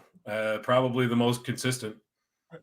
Brandon, I'll say this: if Stevenson is out this week, I wouldn't do it because now they might make a trade for a running back, but like they did draft Henderson high. Too late in the we've seen week. this with these running backs. What? They won't like even if they got somebody in the roster tomorrow, that person. No. I'm talking about like going forward, and like what my point was is that we've seen this with Trey Benson and we've seen this with Hampton, where it's like a minor injury. It goes from minor injury to like they're hurt to they're on IR. It has been a weird year in that regard. Would this surprise you if Stevenson landed on the IR with a toe injury? Like, would it really surprise you? But based on Vrabel's track record, would it surprise you if what's his name? The what's his name guy. It wouldn't. It wouldn't surprise me. Jennings. What's his first name? Tyrone, Terrell. I can't. God, that sounds racist. Tyrell Johnson or something. Yeah. Terrell Jennings. Would it surprise you if Terrell Jennings came out and got the majority carries? No, it would not. It would not. It's gross though. It's absolutely gross. And Jason's in here again. Shout out to Jason. Thank you for the Superman. Guy, he is actually not only a Patreon member. Jason is a professional fanatic for life. He was on the show a couple weeks ago. He's coming on next week with J Bob. It's gonna be a great show. A Bucs fan and an Eagles fan yelling at each other. We got to figure. I think next Friday. How does SGA not score 2 points in the fourth? Is what he says, because he had 31 points going into the fourth. He needed 33 to cover his line. And a lot of people will say it's fixed bullshit. I think it was probably probably a little out of hand game. I don't know how many minutes he played, but that happens from time to time, right, Story? It does. Like you would. I know that it like so you're familiar with the primacy effect? No. What is that? Yeah, so it's a psychological thing. Like cognitive, it's one of the cognitive biases where we tend to put more emphasis on the stuff that becomes more important or that we see as more important. So in this case, when SGA, who easily should score 2 points in the fourth quarter, right? No reason they wouldn't. When he doesn't, we try to attribute that for some logical reasons. And the reason that we attribute is what's easy for us to say, oh, it's because it's gambling, it's fixed, etc. Whereas in reality, it's just a random event. Sometimes that kind of thing happens, as opposed to the amount of people that it would take to make the NBA fix. Now, that's what we can say, though, is there are certain instances when then it would happen. We saw that with the NBA scandal from last week. But in reality, it's more likely that it's just a random occurrence, and you're on the wrong end of it, unfortunately. Drop us some knowledge. Mark says Bauer's healthy now and he's ready to roll. ...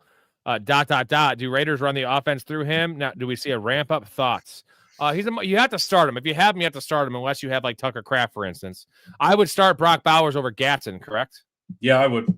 I would start Brock Bowers over everybody except for Tucker Kraft, Trey McBride, and maybe Tyler Warren, but I don't think I would. I think Brock Bowers.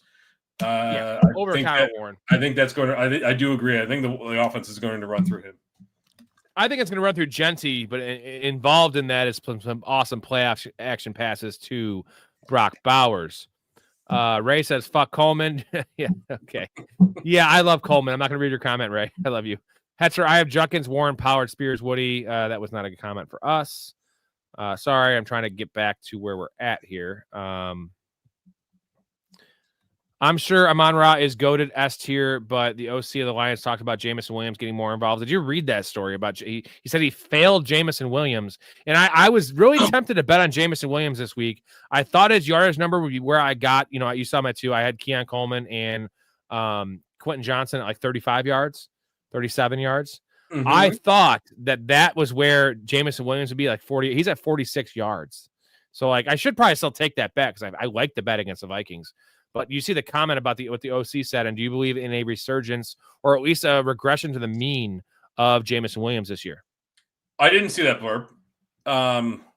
So it was the crux of did he call out Jameson Williams specifically, or just said no? He said he failed Jameson Williams. He has not put him in positions to succeed, and they got to get things right. Is essentially what it was. Like that's fine, and I get it. But how often do we see a team talk about? Well, I don't understand. Like, why? How can we not? We got to get the guy the ball more. And well, it's your problem. It's your fault. You're not getting him the ball. You're in charge of where the calls are made. But when push comes to shove, like, why are you going to go away from what's working? Gibbs, Amon-Ra, St. Brown. Like, why are you going to go away from those guys and try to force feed the ball to Jameson Williams?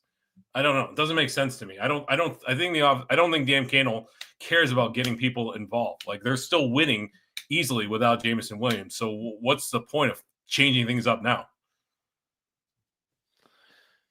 It's winning. It's working. It'll get better too. It's going to get better. The offense is still cooking and he's playing all the snaps. He's super athletic and fast, right? So I don't know. I don't know about the bet, but I mean, I'm starting him in the leagues I have him in because of bye weeks and situations. And I want a boom. And also he could be a bust. And the difference is he's busted so much. He hasn't boomed. He has had 1 week where he boomed, right? He had 1 week. What's funny is I've bet on Jameson Williams twice this year, and I've won both those bets. It was the week he had 2 for 104 in a touchdown. It was over 45, and then the Monday night game where he had like 3 catches in the first drive for like 40 yards, and he hit like 60 yards total. Other than that, he has not eclipsed. It's Keon Coleman stuff. He has not eclipsed 40 yards other than 2 games. So you're saying Keon Coleman has a chance? Yes. Mouth says he has a big trade in the works. I don't have all the details in front of me, Mouth. So we got to go in the Discord and talk about this. He has a giant trade in the works. And Story, I want to get your opinion on that, but I don't know everyone involved off the top of my head. Okay. So DB says I've brung this up earlier this year, but Miami would save $78 million in the cap if they cut Tua. Well, that speaks volumes. They got to do it, right? Dead cap is $78 million. Good. A lot, but they still save money. That's gross, bro. Max says, Rob, I sent the offer of Tyler Warren and Benson for Collins. And if the guy doesn't accept, done trying to trade and going to take my team and win this league. Tyler Warren and Benson, I'm assuming he has a good tight end like George Kittle, for instance. What do you think about Tyler Warren and Benson for Collins? We like that trade, right? Even though we both like Trey Benson. I know I like Trey Benson. What's your thoughts on Trey Benson's story? Okay. So it's 43 million. It's not 70. They'd say 43 million, not 78. I'm just looking at overthecap.com. Still, that is their dead cap is 99 million on him. Goodness. That is a rough contract. If they wait till 27, his dead cap's only 32 million. 27? He's gonna be a walker, bro. Dude, I don't think there's any way they cut him next year. Not based on this. Cap number 56. So they're gonna pay $50 million for a backup? What was the question? Tyler Warren and Benson for Collins. Tyler Warren and Benson for Collins. What do you think? I'm assuming he has George Kittle or something. Yeah, you got to assume, like, when we're talking about some of these higher end tight ends, unless they tell us differently, I'm just going to assume that they've got a halfway decent tight end. So, yeah, I would make that move. Benson, so he's still on IR, at least for this game and then one more game, right? Yeah. again, we have not heard anything about him coming back. This is one of those ones where it didn't look too bad, and then he's on IR. Those scare me because how often does a guy immediately go on IR? Like, we know we're not going to have it for 4 weeks. Is it 4 weeks turn into 6 weeks? Is it turn into 8 weeks? Teams are trying to be a little cautious this year, and it's kind of biting them. Look at that Terry McLaurin situation, right? Like, we're not going to put him on IR. We're not going to, and then boom. Yeah, I think it's a good trade. I don't know how much value Trey Benson actually has, especially with Bam Knight playing as well as he has been. I mean, what's your opinion? What's your opinion on Trey Benson when he comes back? I love Trey Benson because no one else has done anything in the wake. DeMarcado shit over the coach's face. He's gone. Michael Carter got released and then picked up on the practice squad. He's gone. And Bam Knight's an undrafted bum. So it's Trey Benson's room as long as he's healthy. Trey Benson's a league winner, baby. League winner, baby. I don't know about that, man. Like, I do know about that because he's not on a team like the fucking Browns. At least the Cardinals did. The Cardinals have been in every game they played this year besides one. Like, they could have literally been 5-0. They just blew games at the end of the game. Like, dude, I'm sorry. Their season's over. I'm saying they're a competitive team and they have a competitive roster. And give me Trey Benson as James Conner. Whatever James Conner's done the last couple of years, that is what Trey Benson's going to do, baby. Miles says if Roman Wilson's out there, get him. Indy secondary is awful. Trey Benson's first game without James Conner, he went 8 for 35. Okay, it was against Seattle. 5 receptions for 19 yards. That was against Seattle. Yeah, fair enough. In Seattle, I believe. No, it was actually at home. It was at home. Fuck. And is that the only game he played this year? That was the only one. No, that was the only one as a starter. Yes, that was the first one as a starter. So he didn't play in the second half though either. He got hurt. He didn't play much in the second half. Okay. I'm telling you, dude, he's a good player. It's kind of a problem, right? Like, do we know what this injury, like what the long term is for this injury? Like, it was a cleanup. We got to move on though because we're way behind the chat. Okay. Mouse says Roman Wilson's a good get because Indy secondary is bad. It is. My concern is Calvin Austin played 80% of the snaps, and Roman Wilson had a good game, but he played 48% of the snaps. That was Calvin Austin's first game back from injury. So, yes, I like Roman Wilson as a player. I loved him out of Michigan, too. He has not really performed since coming to the NFL, and they like him in Pittsburgh, but I feel like Calvin Austin is the number 2 there, and the number 2 in Pittsburgh is like a number 4 in most offenses because they have 5 tight ends they fucking trot out there, Story. What the fuck's up with that? Well, that's the thing. We could start Roman Wilson, and it could be another Pat Freiermuth / Jonnu Smith day. Like, yeah, Washington. Ray says top 10 easy for Tropic Thunder. Mr. Free Throw, Derek says no. Fandango is a movie. Early Costner, it's greatness. The road trip movie, right? The movie from the 80s. Yeah. God, I haven't seen that movie in ages. I remember it being pretty funny though. All right. Chill. Can we ban this dude? Because I'm sick of him coming in here saying this shit. Dude, you told me to bet on the Dodgers in 5. I don't talk baseball on this channel. So now you're just talking out your ass. So like, please, Brick, get this guy out of here. See, what's funny is right below this says this fucking guy, Chilltown Lies. Clown, bro. Just don't stop clowning. Like I'm the nicest dude ever. Like this chat, I'm behind the chat. I'm sick of dealing with bullshit comments because that's stupid. You literally have no life. You're a virgin living in your mom's basement. So you know what? Like, good for you, bro. Jalen Noel is the next Jalen McMillan. Do you like Jalen Noel? I do like Jalen Noel. Yeah, I liked his tape coming out. I think he's a pretty solid prospect. The challenge there is with Nico Collins coming back, they're going to spread the ball around. So you don't know if it's going to be a Higgins, Hutchinson, Noel. We just don't know. Like he doesn't play all the time in 2 wide receiver sets. It's not a reliable fantasy play. Is he a spot start? Like of those 3 guys, he's probably the guy that I would spot start. But all 3 of them had a little bit of production when Collins was out. Now that Collins is back, everything should run through him. There's just not enough meat on the bone there for I don't even know if he's worth stashing. Like it's unfortunate, but you really want the 3rd wide receiver on the Houston Texans? Yeah. No. Well, no, I'll say this. Dalton Schultz is injured right now. And you know what I'm saying? That could change things. Now, what we should talk about is Jalen McMillan, because at some point he's coming back this year and Evans is out. Godwin, it looks like he's going to be out for a while. So hopefully this bye week will get Egbuka healthy. He has not looked like himself the last 2 weeks. No.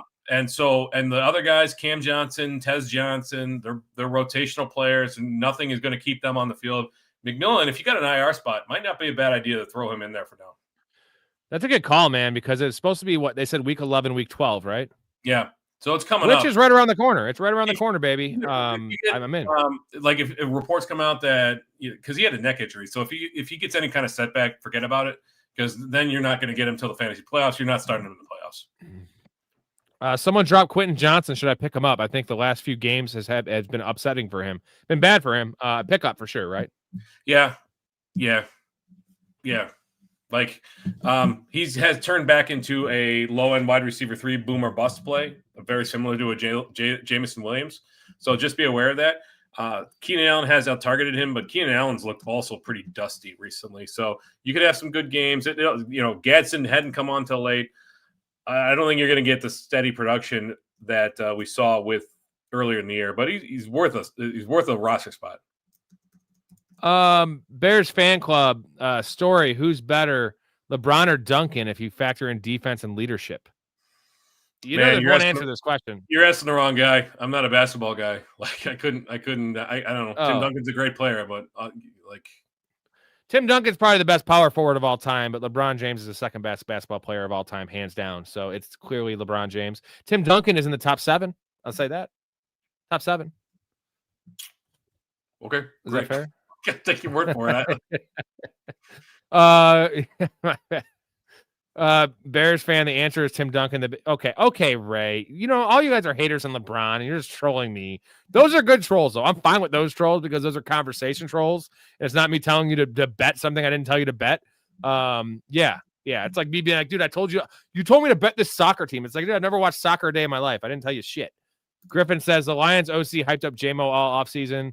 And you know what, Story? You were all about JMO early in the offseason, then you really, really fucking cooled on that shit.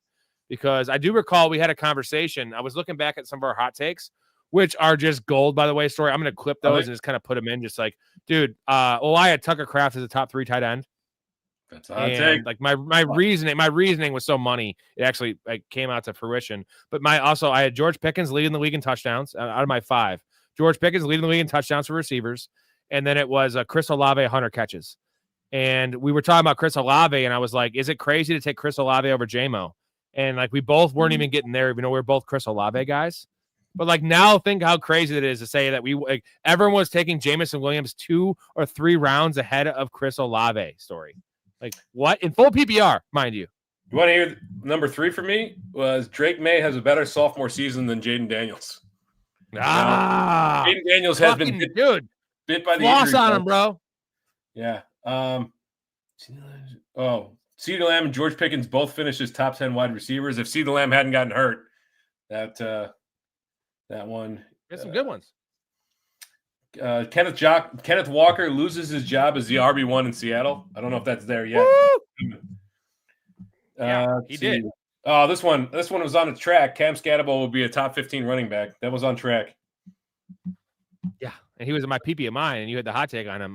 We crushed those. But I also had Darnell Mooney will finish the year with more fantasy points than Garrett Wilson. So they all weren't gravy. What do you think about Jameson Williams? Where would you rank him? PPR, rest of season wide receivers going forward. 36. I think he's right in that number. I was going to say.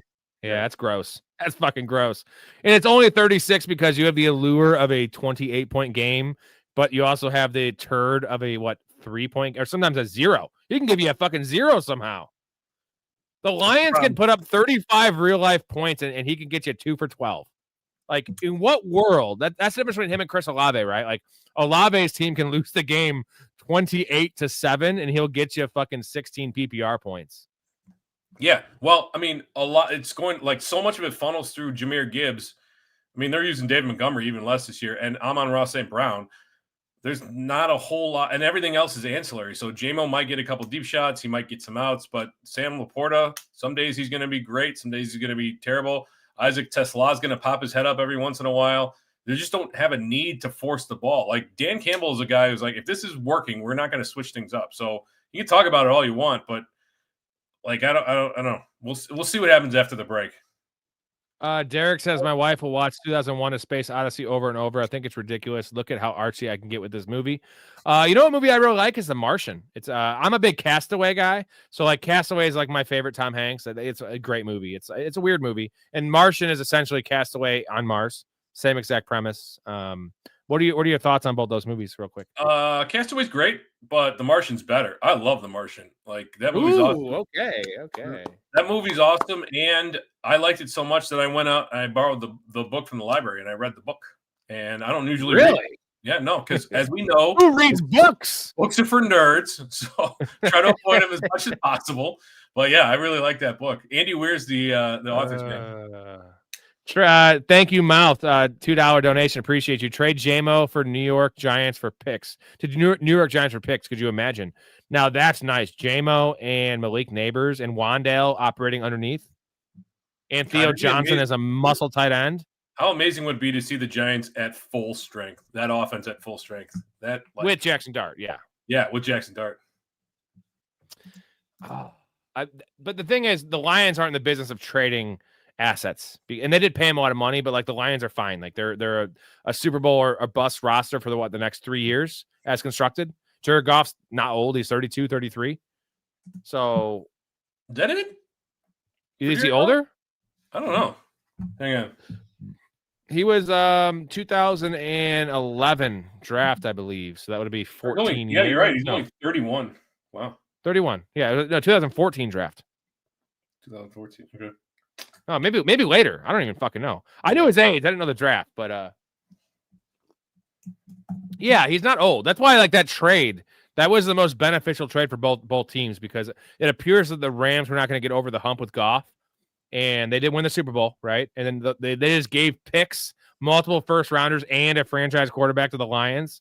And somehow the Rams, how great a Rams organization they are, they overcame that, right? Remember they had the one bad year where they had the cap issue and no draft capital for 3 years, and they now they have Jared Verse, and like they drafted so well, and those two franchises are elite. Bears fan club says, I think Rob rates LeBron too high. Personally, he got exposed in 2011 and 2007. Yeah, he did. You're talking about 2 seasons out of 22 seasons. So yes, he had a couple rough series and moments, but like if you're gonna that thing is everyone nitpicks about LeBron, like this and that. Like the dude's been playing for 22 years. I'm 37 years old. I was a freshman in high school when he made his debut. Wrap your head around that, folks. That is my entire life. Like Story, you were like what? You were probably in high school still when he made his debut. You're an old fucking man. 2002. What year? 2003. Was that your graduating class? I was in college, man. Oh, okay. Well, you're an old man though. Is the point? You're decrepit, Story. Yeah. So, I hate Mike Vrabel for his Travion antics. It's rough, man. It's rough. He hates rookies, and that's a Mike Vrabel thing, though, right? Mike Vrabel hates rookies. He's always hated rookies, and he has an offensive coordinator that's not too fond of rookies either.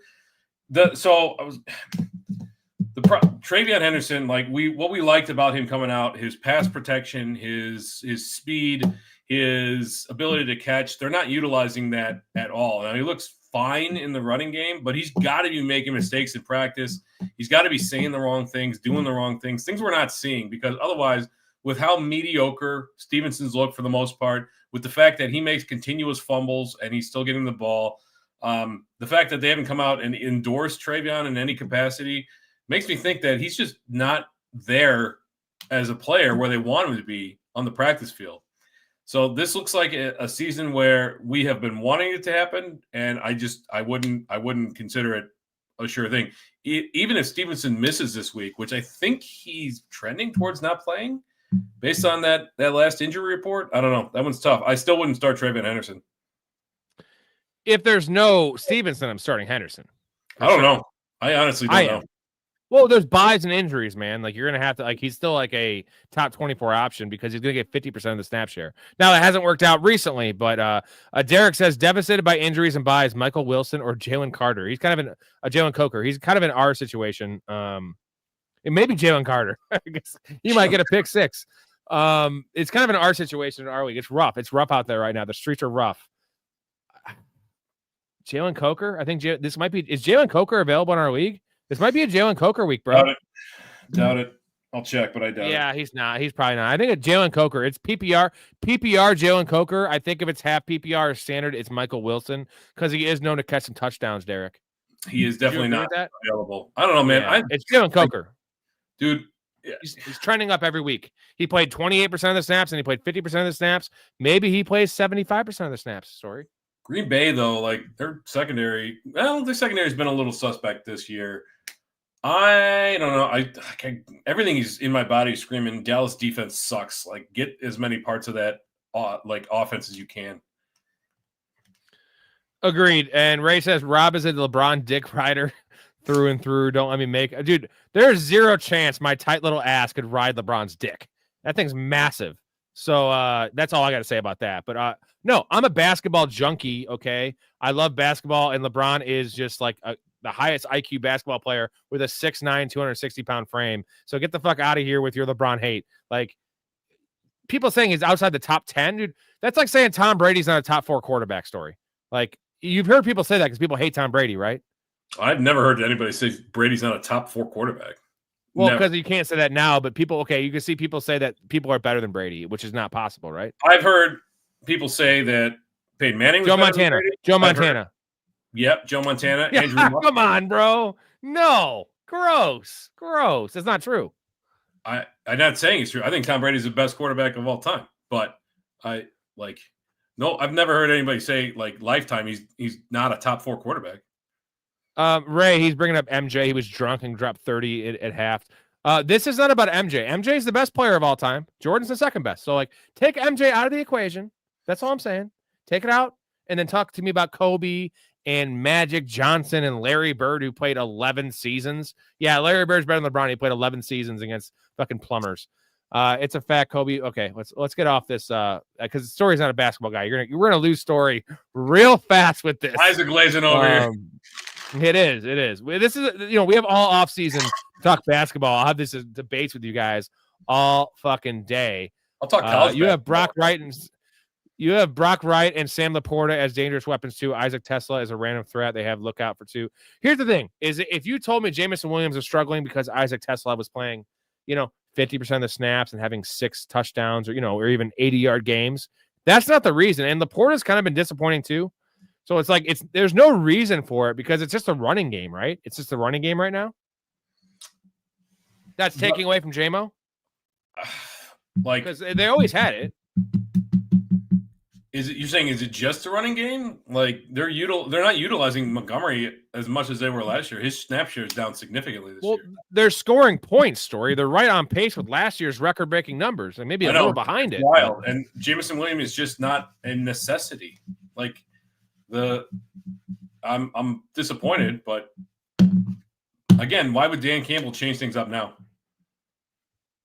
No, you don't. I think they might just give him some charity targets. That's what I'm hoping for, right? Which is the thing is that's for one game. They're not going to give him charity targets all year. So this week, maybe yes. Rest of the year, we got to see it. Hetzer says, so I had a fucking did to skip 12 to 15 comments because it's an argument about LeBron. And again, I'm all for spirited arguments. Keep it going, boys. I can manage this. So last question for me in my flex spot. Do I start Jamison Williams, Cooper Kupp, Alec Pierce, or Keon Coleman half PPR? Is Alec Pierce healthy? Alec Pierce is healthy. Josh Downs has a groin injury, but it seems like he's going to play. If Josh Downs doesn't play, it's Alec Pierce. But it appears like he's going to play. Yeah.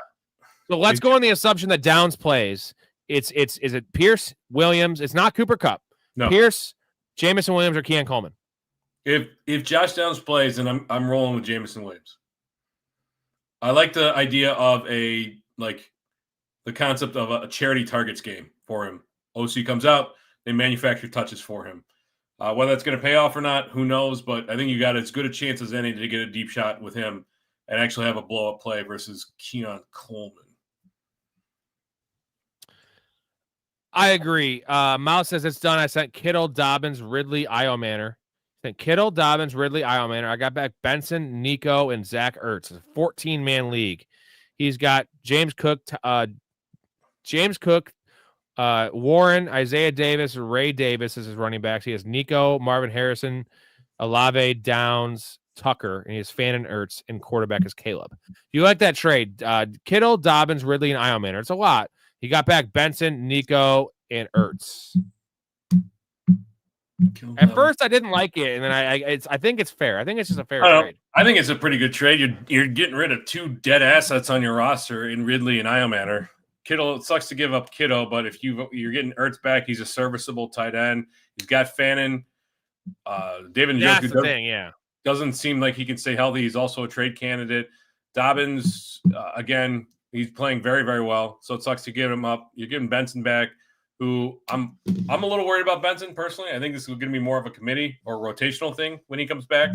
But you get Nico, and I think that's huge. Like Nico's right. A dog.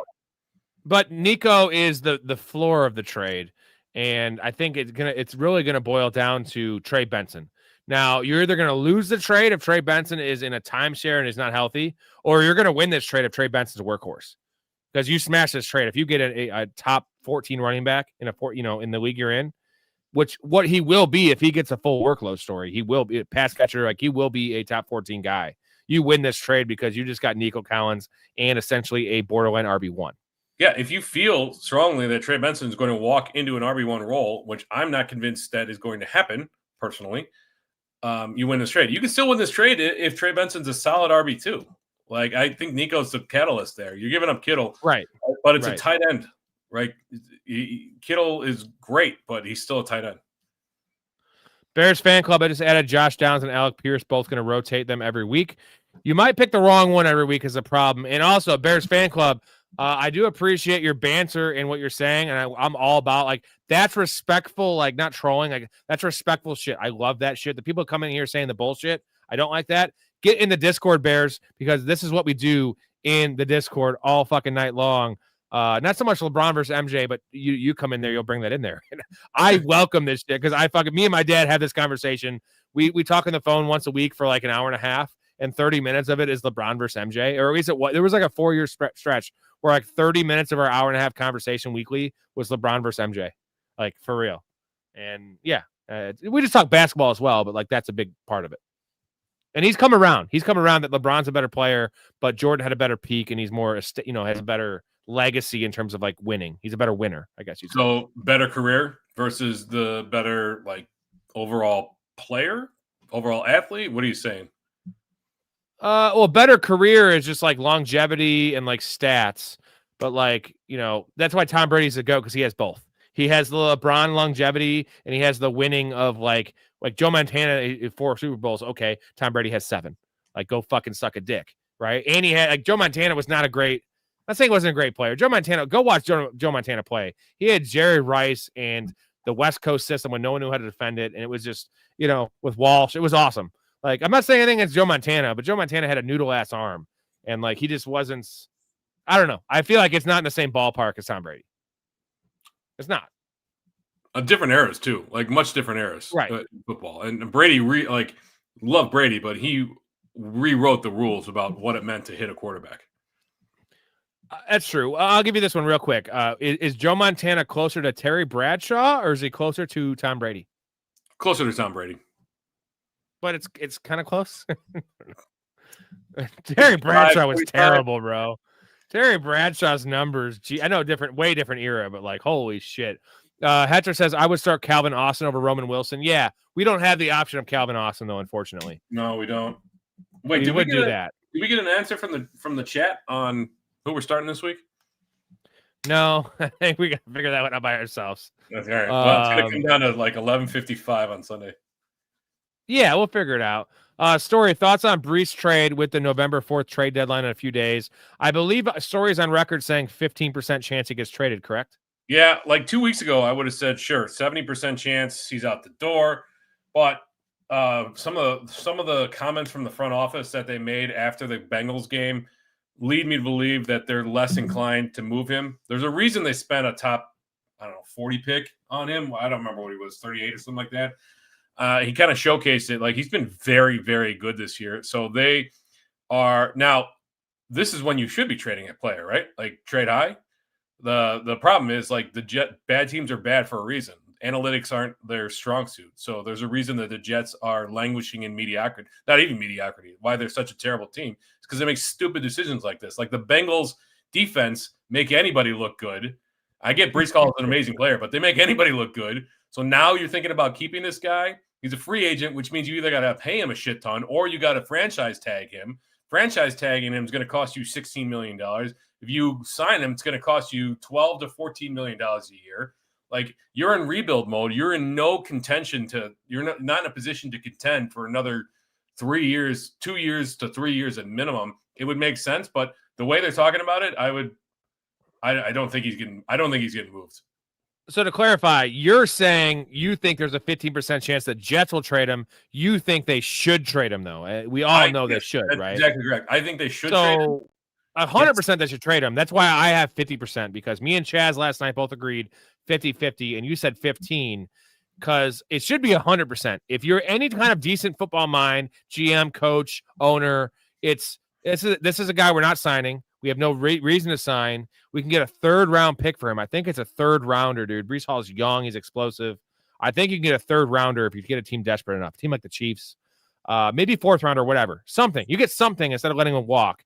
And also, Breece Hall makes you a better team, and you want to tank this year. So, and also, you want to get a look at Isaiah Davis, possibly Braylon Allen, maybe if he comes back.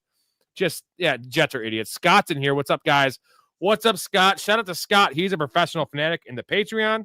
Nice. Upgraded yesterday. One of 5 or 6. Let me take a little gander here. He is one of, what do we got here? There's quite a bit in there. There is 6 professional fanatics. GT, I do want to apologize.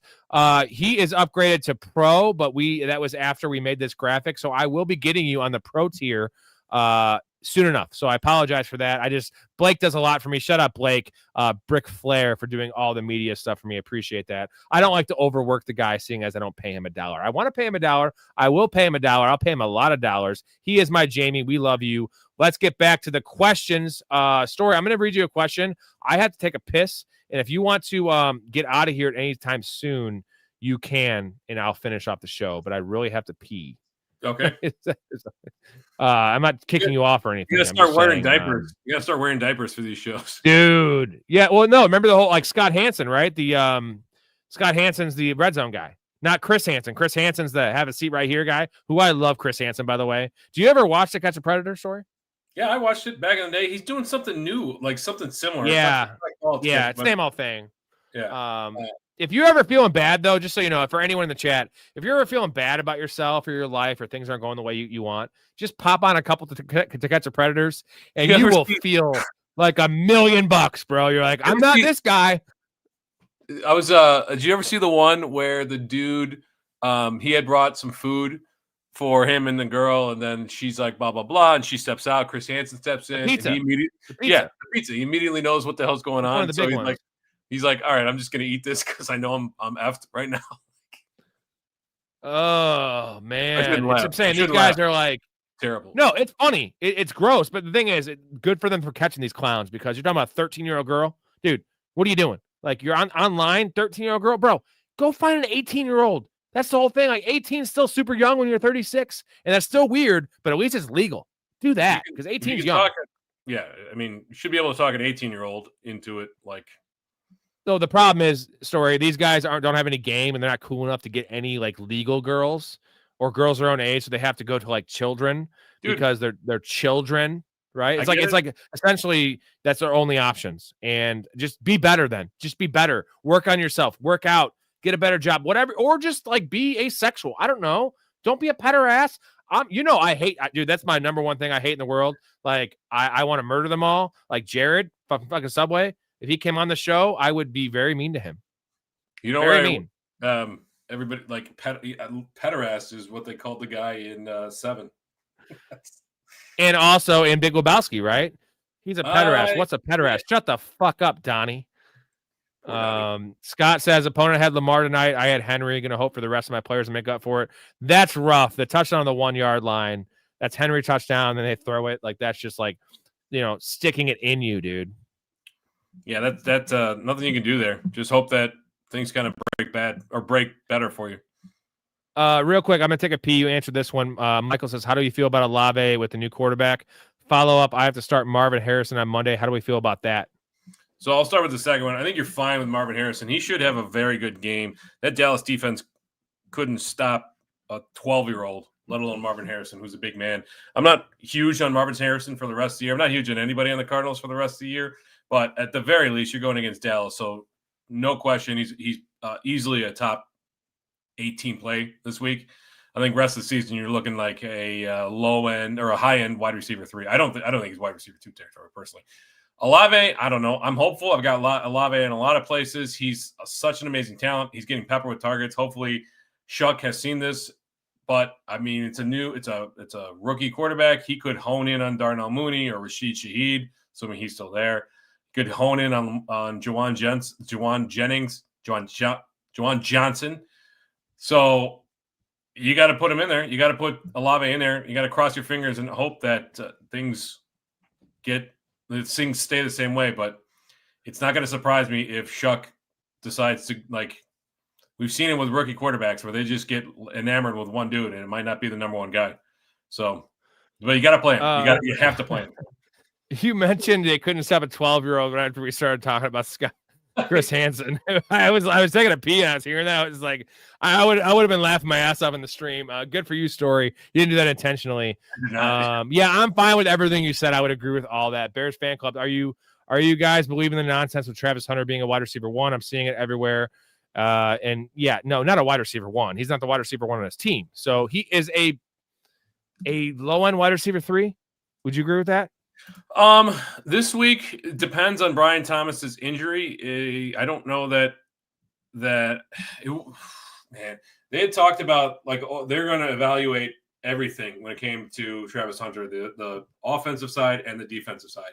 And if the Jaguars looked at the offensive side and the defensive side and they decided, we need to get him more snaps on defense, I'd be floored just looking at how he's played this year. Brian Thomas is still the number 1 there, but he's been dealing with injuries. He doesn't seem like he really wants to be there this year. I cannot see Travis Hunter as a wide receiver 1, but it wouldn't surprise me if both these guys ended up in the wide receiver 3 territory by the end of the year. It sucks. Montgomery or Monangai if Swift doesn't play this week? If he doesn't play, it's Monangai, right? Monangai. Yeah. Plenty easy there. Scott says, am I the only one that doesn't think McDaniels is at fault for Tua's antics? Is it like an equal blame? It's 50-50. You can blame the failure of the Dolphins mostly on McDaniel, but when it comes to actually Tua and his play, that's 50-50. Okay, good comment here. Ramondre sucks, but he's a damn good pass blocker, and they're scared to risk their messiah, Drake May. You see some stock in that question, right? That's accurate? Yeah, I mean, Drake May got remember he got that concussion at the in week was it 17 last year? Remember that? Yeah. I think that really scared the organization because that was on a pass blocking situation. So actually, he didn't get a concussion. What happened was he got banged up in the first half. It looked like a concussion, and he came back in. But I think I think that's pretty accurate. They're really worried because Drake May has elevated that team so much. If he goes down, that they immediately go back to what they looked like at the beginning of last year. Scott says that tripping call tonight was pretty awful, in my opinion. Not for me, man, and it was awful, but I was against Jalen Waddle in 7 spots tonight. So it was a 40-yard catch or 38-yard catch by Jalen Waddle that got called back from bullshit. And I was very happy with it. So I don't think it was bullshit. I think it was legit. No, it wasn't. And by the way, Bears fan club, get your ass in the Discord. I like he's an edgy dude. I want some more edge in the Discord. So get in there. Link in the description. Get in there. Why wouldn't you? More of this 24/7, right, Story? Exactly. Oh, James Bond back. James Bond 007. Sup, boys? Who's the better play this week? Worthy, Shakir, or Mooney? Shakir. Easy Shakir. Yeah, Shakir. Matt, 12-team PPR, 3-5, currently streaming quarterback weekly. Would you trade away Tracy plus Pacheco plus Marvin Harrison for Allen? No. That is a lot. Pacheco's kind of a nothing, but Tracy and Marvin Harrison for Allen? I don't know. It's a 12-teamer. You can't give up your depth like that. Tracy's an RB2, and Marvin Harrison's a high-end wide receiver 3, low-end wide receiver 2. I have faith in Marvin Harrison, man. Yeah, look at what Tracy did. Go back to look at what Tracy, when obviously there was no scat about what Tracy did last year with the Giants, especially towards the end of the year. I think that you can expect similar production. Marvin Harrison Jr., I would wait until after this week. You heard it in your headset. I think he's a top 18 play this week just because of the defense they're going up against. So maybe wait until after this week and see if you can just move Marvin Harrison and Pacheco for Allen. Like Marvin Harrison pops off big. I don't know. The problem is Pacheco is like a nothing burger at this point. James Bond, when is Josh Jacobs not going to be listed as questionable? Never. He's going to be listed as questionable the rest of the year. Week 1 of 2026. Yeah, nice. K, MJ equals GOAT. LeBron equals best basketball player ever. That's a good way to fucking phrase it. MJ's the GOAT. LeBron's the best basketball player. The GOAT is rarefied air, though. That is, you know what I'm saying? Like, that's like, not the same 1-to-1, but like Bo Jackson could never be the GOAT at anything because he didn't play long enough and like whatever. And it's different for LeBron, but like he didn't check a lot of boxes. He didn't win a lot. He didn't put up the numbers. LeBron has a lot of holes in his game in his resume, but it's the best basketball player ever. We're going to move on from that, though. I know Story's going to sleep. What does Mahomes need to surpass Brady? 2 or 3 more what does he need? 2 or 3 more MVPs, 2 or 3 more Super Bowls. So he has 3 Super Bowls, right? Yeah. He has 2 MVPs. Is that correct? I believe so. And 3 Super Bowl. Has he won the Super Bowl MVP every time they've won the Super Bowl? Yeah, I'm pretty sure. So I think he needs, because his numbers are going to if he plays till he's 40, not 45, if he plays till 40, his numbers will be better than Brady, just also the era. If he has, I think 6, he needs 6 to get better, because Brady is not just like a Super Bowl. He's not a, Joe Montana out there. He needs 6. If he gets 6, he could be considered. Yeah, I think 6 total or 6 more? 6 total. You think Brady's got 10? No, Brady has 7. Is that it? Is that it? 7? He has 6 with the Patriots and 1 with the Bucs, dude. 7's a fuckload. Get the fuck out of here. Jason, Tua over 2.5 rushing yards, and he slides way early. Story, you did not see this play. You know, I was talking about how much of a bitch Tua is. He finally makes like somewhat of an athletic play. Like it was like, think of like Josh Allen tripping on acid also while wearing like 100-pound back brace and like trying to maneuver. And he makes this move and he gets out. It was a 1st and 10. And he slides like for sure, like 2. He could have gotten 2 more yards, and he gets 2 yards and just like, 2. I get it, the concussions, but like your season and career's on the line right here. Like maybe just try to get the 4. And regardless of the betting thing, because don't ever bet 2 yards. That's something I would do, like a Cam Ward thing.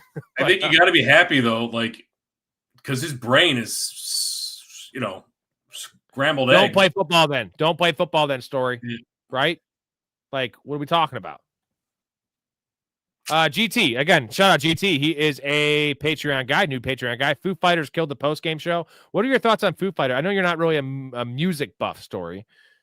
But dude, I told you I saw Foo Fighters at Assembly Hall at U of I before they were any kind of like well-known band. They were opening for the Red Hot Chili Peppers. Ooh, you would like Foo Fighters though, right? I like a few of their songs. It's fine. Yeah. You're fine. Jason, thank you again for the super, by the way. I am not. Foo Fighters is so generic to me, and like I'm I'm not a big Nirvana guy. I actually am of the belief that Nirvana is super overrated, just because they play every sporting event. They play like Smells Like Teen Spirit, and they have like no body of work. Like give me Alice in Chains all day over Nirvana, but I'm a 311 fan, Deftones, in terms of like similar bands to Foo Fighters, and Foo Fighters are in the Rock and Roll Hall of Fame, which is just insane. 311's been around since 1988. Why? And I like bands that that are unique. And Foo Fighters to me are the least unique band I've ever heard in my life. They're so generic. I like Rush. Give me some fucking Rush, baby. Dude, unique ass band. Did you see that Rush is having a farewell, like final tour next year? Ooh. I'm going. I'm 100% going. I'll go with you. Is it at United Center? I haven't checked the tour location yet, but all right, I'm going. Elgin?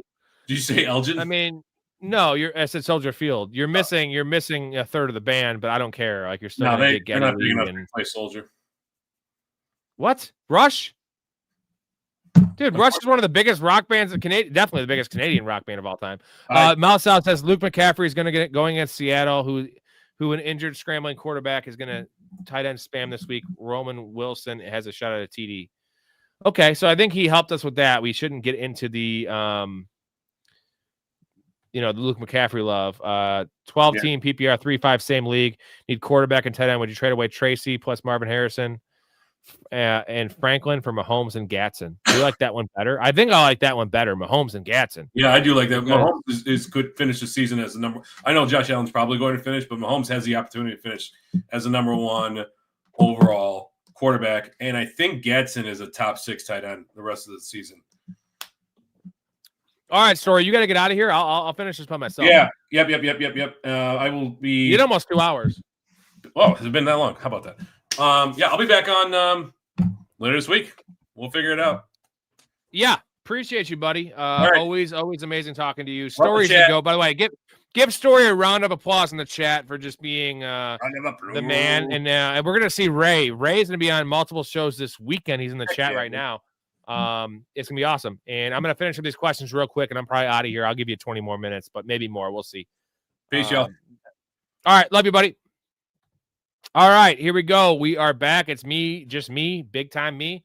Rush, best bass solo of all time. Geddy Lee is goated.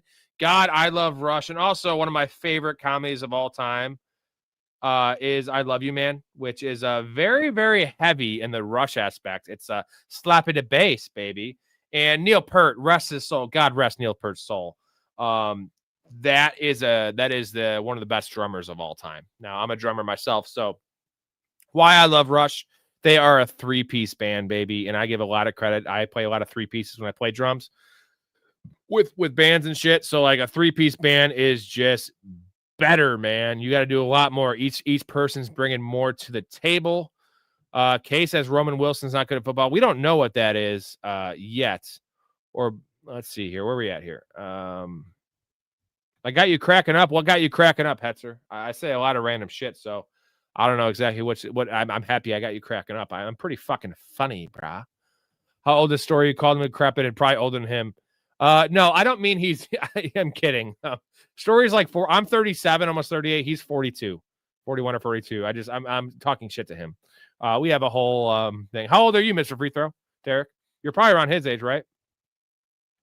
You think Story's 25? He looks younger than me. I think he does look younger than me. Shit. I don't have any makeup on. The light's not right. I'm talking like Will Ferrell in Step Brothers. He's like, I've had a cold for 3 weeks, and the acoustics are so bad in this room. Like, that's me right now. I think I look okay. My wife thinks I'm hot, so for sure. Oh, we're getting close to another beer chug. One more away. GT, love the community slapping the bass. Slapping the bass. He's like, you sound like a leprechaun. God, I love that movie. And Jason Segel, dude. Big fan of him. And what's the Forgetting Sarah Marshall? Kind of a weird one, but big fan of that movie just because him and like the whole naked scene, how he shows his dick. Fucking love that. I love that. If Flacco doesn't play and Browning does, I think we see the same when he is starting before. No, it'll be better than it was because the offensive line's gotten better, but it's not good. Like, I'm going to feel much less confident. You're starting Jamar Chase no matter what. T. Higgins goes from a top 20 play, top 24 play to like top 32 play. And Chase Brown gets a knockdown, all that kind of stuff. That's an issue. And again, shout out Mark, one of my favorite dudes, the number one super fan on the show. Also shout out J-Bob. He's not in here, but Mark has been with me. He's watched 90% of these motherfucking streams. So I love this dude. What a guy. Scott says, we get it. Big Ben Chug. Oh, he knows what it is. The Big Ben Chug is when I turn my head on backwards because they say I look like Big Ben. And that's what I'll top this one off for you guys before I hit it. Yeah, Big Ben Chug, you son of a bitch. It's fine. I'm way more handsome than Big Ben. Okay, like my mother told me so. So that's all I have to say about that. Forrest Gump. Let me get to a question here, and I'll get back to it. Why is Rattler not starting anymore? I thought he showed some good flashes, and they need to give him develop. Because Shuck was drafted higher in the draft. I always kind of like Spencer Rattler. I liked him in college especially. but he's not the future there. And they spent, I don't know why they drafted Rattler. That was a bad decision, Griffin, but they drafted him like 40th overall. It was a second-round pick. So at this point, also they're tanking this year, so they know Shuck's worse than Rattler, so why not just start the worst guy? I think that is what they're doing. Bears fan club, do you think Bryce Young is a good quarterback? No, I don't. And thank you, Carolina, as a Bears fan, for giving us all those awesome picks, and DJ Moore, who I love, who's not been great this year. I still love DJ Moore. Bryce Young is a back-end starter at best. But you never know. With the quarterback reclamation projects we have seen, would it surprise you if Bryce Young has a resurgence with another team? It wouldn't surprise me. Let's see. Asked earlier this week, but Seahawks D. Yeah, Seahawks D is a play every week, man. They are a top 3 defense. They're almost matchup proof. Now, I wouldn't probably play them against the Chiefs. Probably not against the Bills. Probably some of those. I would probably play them against the Packers, though, right? Oh God, I know this is your shit, Jason. 38 special. Hold on loosely. Still got the cassette. We all know that song. Hold on loosely, but don't let go. Just cling too tightly. You're gonna lose it. You're gonna lose control. There we go. See, I'm singing. I'm a drummer, bro. I do sing though from time to time. And around Christmas time, I just got to shout out all this for you guys. I've been putting in the throwback clip of the day. I made an entire Andrew Luck Christmas album of the Absolutely when he's talking about Jack Doyle. Oh, absolutely. Always looking for Jack Doyle. I made a whole Christmas album. It's like 5 minutes long. It's like the old when you think about back in like the 90s, I had those Christmas albums or whatever, like those like compilation albums where they're like buy 3 cassettes or 3 CDs and whatever. And you have all these songs. I did that for it's awesome. It's on my channel if you want to find it, but I'll release that again around Christmas and you will be laughing your ass off. Again, not a singer, but yeah. So I'm going to play you a quick clip and then actually, no, I can't do that because you can't see the beer chug. I'm a little all over the place. Ray, when will you be back? Yeah, Ray is on both tomorrow and Saturday. Wally says, hell yeah. I wish I could stay out for the weekend streams. It's tough for me. Yeah, because you're too big of a sports fan watching soccer, Blake. Ooh, Varsity Blues, baby. I just watched it the other day. It's not great, but Billy Bob, there's some I love that movie. I love that movie. And the football scenes are actually decent. They're actually decent. Here you go.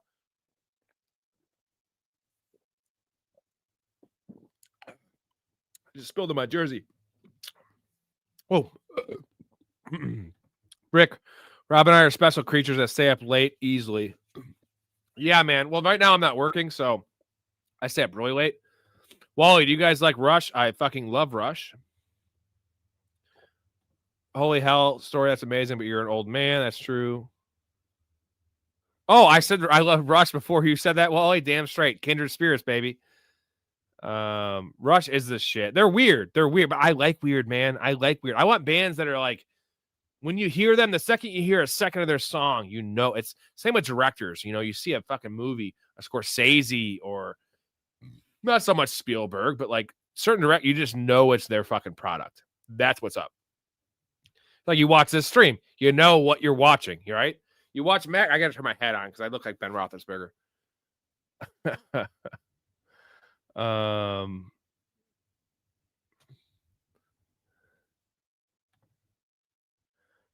Well, Ray, I didn't think you'd be up at 1 a.m. You have to work tomorrow. I guess I just have to do it every time. I did tell you that yesterday. There was a lot going on. NBA. We had that, Thursday Night Football, crushing NBA. Mr. Free Throw, Derek's 51. You know what? 51 is the new 41, brother. So, dick pills are not in your future. I think you're still getting a raging boner, dude. That's all I got to say. Wally, thoughts on Zay Flowers' performance? It was fine. The game script, that was just wacky, dude. It's never going to be that bad again. I love Zay Flowers, and he'll be just fine. I want to trade after this performance for sure. I want to trade for Zay Flowers. I definitely want to trade for Zay Flowers. We have Jason again donating. What a guy, a professional fanatic who's paying $22 a month to be part of this community and help me out. It's still super chatting. Jason's gonna be on the show next Friday, by the way, with J Bob. Jason's a Bucs fan. J Bob's an Eagles fan. I'm a Bears fan, but not like they are in terms of their fandom. It's going to be a wacky, wild show. Tom Sawyer made me buy a bass. Jason, you play bass, huh? So I wish we lived closer. We could jam out. I'm a drummer. So that sucks that I don't live closer to you. But yeah, we would jam fucking out for sure. I will stay on a little longer. We'll see how long. Let's see. What time is it? It's 12:55. I will. Yeah, here we go. Any color. There we go. I'm down to chug one more. I got one more in me. That's it. Bears fan, what's going on? Rob, who's the one player who won you a fantasy playoffs that wasn't expected? Ooh, that's a good one. Oh, it's the easiest one in the world. It's my heroes, Braxton Berrios, dude. And Ray, I don't think Ray was in this league, but a couple of my other buddies were. He won me multiple championships, and I won. It was 2 home leagues where my teams were decimated. Like, and my leagues are different than others. I play 12-team leagues, 2 running backs, 3 receivers, and 2 flexes. Tight end, quarterback, right? Where you're starting, you can start 5 receivers, full PPR. And there's nothing on the wire. There's 7 bench spots. So when your team gets hurt, and I had the number 1 seed, but my team was slowly getting decimated by like week 12 or 13 to the playoffs, and I barely squeaked by in my matchup. I think I started him in the semifinal, and he had a punt return touchdown, and he scored like 11. And then I rolled him out there in both of these leagues, dude. And he had 2 touchdowns and like 110 yards, Braxton Berrios. And it wasn't just that. My running backs were like backups, like guys got injured, and they were like, it was like a Dare Gumbawale type. Like, I don't remember the name. It wasn't a Gumbawale. It was a while ago. But like, I think it might have been a Gumbawale, dude. And like, that was the roster. And my buddy, the matchup was, he was favored 170 to 115 was the actual projection, because I had a Gumbawale and fucking Braxton Berrios, even though I was the number 1 seed after the regular season. And I offered him I said, I'll give you a 60-40 split. You get 60, I get 40. No matter what, I give you 60%. He said no. And I said, and whatever, I wasn't going to give him more. I won the fucking matchup. And it's Braxton Berrios, 2 starts in the fucking fantasy playoffs. The guy that was projected like 3 points as I think with a wide receiver 3 on the Dolphins or Texans. I don't know where he was at. I think it was the Dolphins. So that would be it, Bears fan club. And again, Bears, get your ass in the Discord, join the Patreon, and get into this community. I like your questions, and you're a little edgy, and I like that. I like that. And also, you're a Bears fan, so let's go. Wally says, how much to donate for you to double-fisted 40s duct taped? Man, Workaholics Wally is one of my favorite shows, and the later the later seasons I actually like. I know like the first season's like goated, and the second season, and it kind of got weird for like a little bit. But again, let's get weird, bro. I gotta stay relatively. You don't want to hear a drunk ass on here, and like I can handle it much more than most people, bro. And it's not because I'm an alcoholic, but maybe it is because I'm an alcoholic. But I'm a binge drinker, and I'm a 250 pounds, dude. I can handle my shit. I don't want to do that. I don't want also that to be the stick of the show. I will just pound beers. I mean, what the fuck? But double fisting 40s, that is literally 6 beers, like 7 beers. And I can't use my hands. How can I control the chat? How can I masturbate? Can't do that with 2 40s. But and J-Bob's always like, take shots. Like that will take me out. And the 4-hour streams, 3-hour streams will not be possible, because I'm also not going to make a fool out of myself. And like, this is a legitimate channel, Wally. You know that. Like, the information's legit. Story is the best of the best. Ray, all the dudes we have on here, like, that's why this channel is better than all the other fools I see out there making lots of money, is because you're getting insider information and beyond the box score. Regardless of the bets, bro, we are 20-4. By the way, 20-4 in the NBA to start. And if you're not in the Discord, you're not getting these bets. I do release them an hour or 2 before the game start, like 6 p.m. The game starts here Central. I release it like 5 or 4. 20-4 on player props to start the NBA year. This is a heater of heaters. NFL, we're 37-19. No, it's 37-19. Yeah, 37-19. Crushing ass on player props. Crushing it. Tonight we won a plus 150 I put on there. I didn't even go with my minus 110s like usual. We are crushing ass right now. So you're making money if you want to follow me and beyond the fantasy info. And also next year, that's when we're going to make our money, because you're going to be on here in June and July and August with me and Story and all my guests going through all these players and talking these things out. And this year we crushed our players. George Pickens, JSN, Tucker Kraft, Javonte Williams. Story loved JT. He loved Tyler Warren. We also love Justin Fields. We'll take the L on that one. We also love Calvin Ridley, but Chris Olave was a PP of both of ours. So, Story is a better player evaluator than me, actually. But, that's what's up, man. So I appreciate all you guys. And I could maybe do it, Wally, but I'll just stick with the chugs for now. And also, I have to keep it in this because YouTube is rough. So I don't want them to know what I'm doing. You know what I mean? I'll mention the beard chugs, but I feel like the visual is worse. I started Zay Flowers over Pickens. I'm so dumb. No, you're not dumb. I mean, you could just still start Pickens over whoever else you have. Goated. Once Tua gets benched, Quinn Ewers could be a sleeper. No. Quinn Ewers is literally dog shit. Zach Wilson's better than Quinn Ewers. Quinn Ewers is terrible. He's worse than Tua. I could promise you that. Quinn Ewers is the worst thing I've ever seen. And I know this because I watched a lot of film of Isaiah Bond and Matthew Golden in the draft process. Quinn Ewers underthrows every deep throw. He's not athletic. He's terrible. McDaniel better be jobless. I know the two guys that were commentators on Varsity Blues. Funny story how they got the gig. Oh, hell yeah, dude. They're actually a pretty big part of the movie. Trade for Marion Hampton as a buy low. We don't have any news, though, Bears. We don't have any news. That's the problem. So until I get news, I'm not making – I'll lowball that shit. But, we're looking at week 13, and Kamani Vidal is looking great. He looked like a good scat back, right, early in his career. Story loved him coming out of college. But he's running hard. And Marion Hampton, the first week he comes back, you can't start him because it's going to be a 50-50 at best.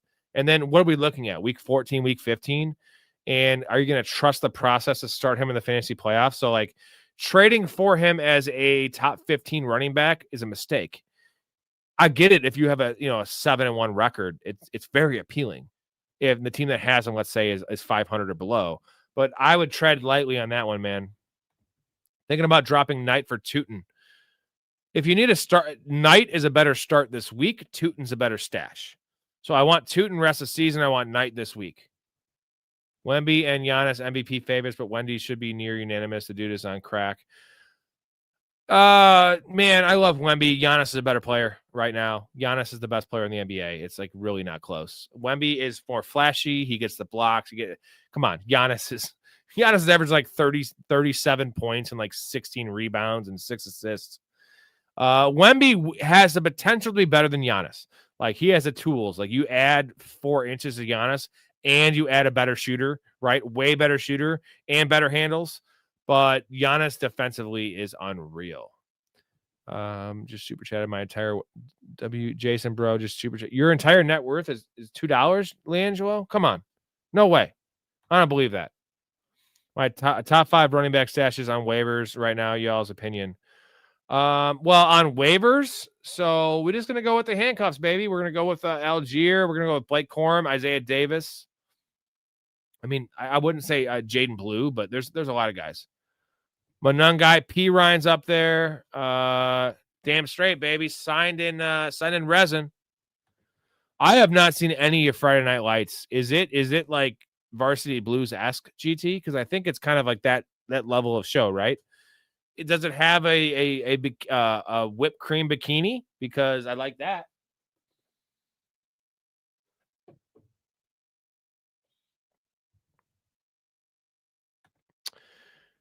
TJ Hawkinson, yeah, but that's not Braxton Berrios is the most obscure name in the history of the world, and he sucks. Kenneth Walker or Sharps full PPR in a dynasty. Kenneth Walker or Tyron Tracy for week 9. In a dynasty, that's the hardest question in the world because we don't know what's going to go on there, right? So this week, I want to start Charbonnet this week, even though I have faith in Kenneth Walker. In a dynasty, Kenneth Walker or Tyron Tracy. Or no, so this week, it's Kenneth Walker or Tyron Tracy. Oh, sorry. Hold on. Sorry, Jolly Pop. Kenneth Walker or Sharps full PPR this week. It's Charbonnet this week, and then Walker versus Tracy in Dynasty. It's Walker in Dynasty for sure. Tyron Tracy, he's not a starting running back. He is never going to be. Hell yeah, Bears. Appreciate you, man. And if I was a little hard on you for some of your comments, I've had some guys in here trolling, and now that I get to know you a little bit from your like bottom comments you've had, they're not trolling. They're just like a little edgy comments. So I do appreciate that. I've had some guys in here that are just like saying shit to say shit, and clearly you're not. So you also spark some good debates, man. And that's what I'm about in the channel. Patreon has, Discord has almost 60 people in there, and like the debates, and it's not a lot of debates, but like I want some more debates in there. It rages all fucking night. I place my NBA bets for the next day at like 4 a.m. So there's literally 23 hours. I think it might be 1 hour. It's like 4 a.m. to 5 a.m. Central Time where there's no activity. Appreciate you, man. My wife's boyfriend thinks I should start Woody over Bam this week. Thoughts? My wife's boyfriend, 50 and 50. I love that one, man. You got me. Is he hung? Is my question. I want to start Bam over Woody, bro. Bam over Woody for sure this week. I want Woody. I want Bam this week, Woody rest of season.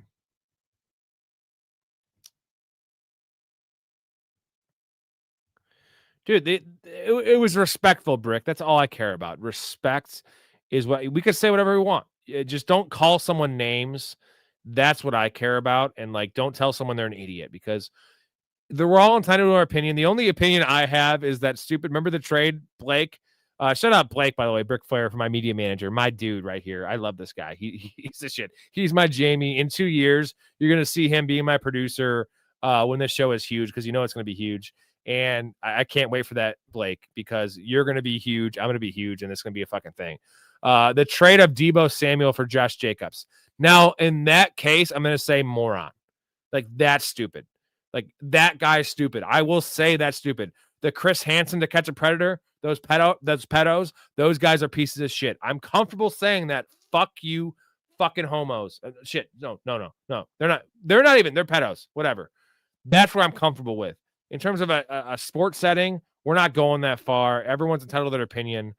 That's how it goes. Well, I could do it. I honestly could. I could fucking do it and still maintain. I'm a fucking beast. But they'd have to be like blurred out, right? Like blurred out hands. It's like softcore porn. What do you guys believe? I hate softcore porn, dude. It's the worst. Like, you see, the positions they're doing, there's no way the dick goes in.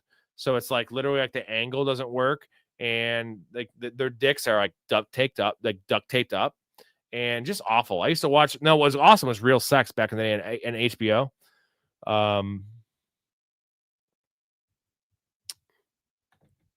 Quinn Ewers sucks, bro. So I'm sorry, just like, not to say someone sucks. I just said don't say that. Quinn Ewers does suck. Oh, what was the score, Jason? Wasn't the score, they were up by 20 then, right? Appreciate you guys. You guys, that's what's up. Make up, kiss and make up, and make out. Fuck, whatever you gotta do. I don't give a fuck. If you do, send me a video. Watch Hampton gonna be shit when he comes back. Well, because Vidal looks good, man. And like, the thing is, Hampton did not really look good. The 2 weeks, he looked pretty good the week and a half up until the injury, right? But like early in the year, he did not look good. And Vidal has looked good from day one. I made the mistake of picking up Haskins in a couple spots, even though and Story was on this very show saying it was Haskins. Same with me. And we're not right all the time. But 2 years ago, after the rookie draft process, and I think Vidal was a 5th round pick, he talked up Vidal like crazy. Even that being said, he liked him as a prospect, liked him as a player. He still said Haskins. 80% of the industry said Haskins. So we're not always right. Leangelo, how much to join the Patreon? There's a bunch of different tiers. If you want to get into the Discord, just the Discord is $2, man. $5 get you my bets, but like, if you're struggling, I don't do this. It's $5 to get in the Discord. Leangelo, I'll give you for $2. $2 a month, man. Why not? Bam Knight is the shittiest running back. Yeah, he's bad, but Carter's small, Leangelo. He's small. So they're both bad. That is my argument for Trey Benson being not a league winner, but almost a league winner, is that these guys both suck. And DeMarcado is actually the best back there. And the fumble, the shitting on the fan, like, that's just the shittiest move ever. Like, he didn't do it intentionally, but he sucks. That was awful. He's a decent player, but like, he's not coming back from that, right? Where like, I feel like certain players, obviously Deshaun Jackson got away with it a bunch because he's an epic player. the higher draft capital and better player you are, you can bounce back from these moves. I referenced Malachi Corley. Remember that game with the Jets where the Aaron Rodgers, the first touchdown, he did that. They ended up losing the game. A couple other players. Who's the guy on the Colts? Adonai Mitchell. He'll be just fine. Now, he got benched for 3 or 4 weeks, but he's a second-round pick out of Texas. But unfortunately, like Eddie DeMarcado is not that guy. So he's probably fucked. Who's one throwback running back would crush Taylor and Bijan's numbers in fantasy? Would Marshawn or Gurley? Well, Todd Gurley was in a great situation. LaDainian Tomlinson's the name. That's the name. LaDainian Tomlinson.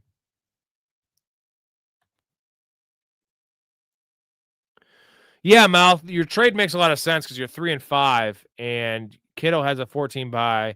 Dobbins is 11 bye. So you are getting the better end of the and I like the trade's even in my mind, but you're getting the benefit of that in the buys. And when you have a losing record, the tiebreaker should be, are you winning the buy situation? Because the best availability of these players is their best availability is their availability. Is that right? Am I saying that wrong? Their best ability is their availability. Sorry. You guys had me chug 3 beers. I'll chug one more. I still need four more supers. I will chug one more. And you know what I'm going to do real quick? I'm just going to play the clip because I love playing this clip, and I love it. So this is it. Here you go.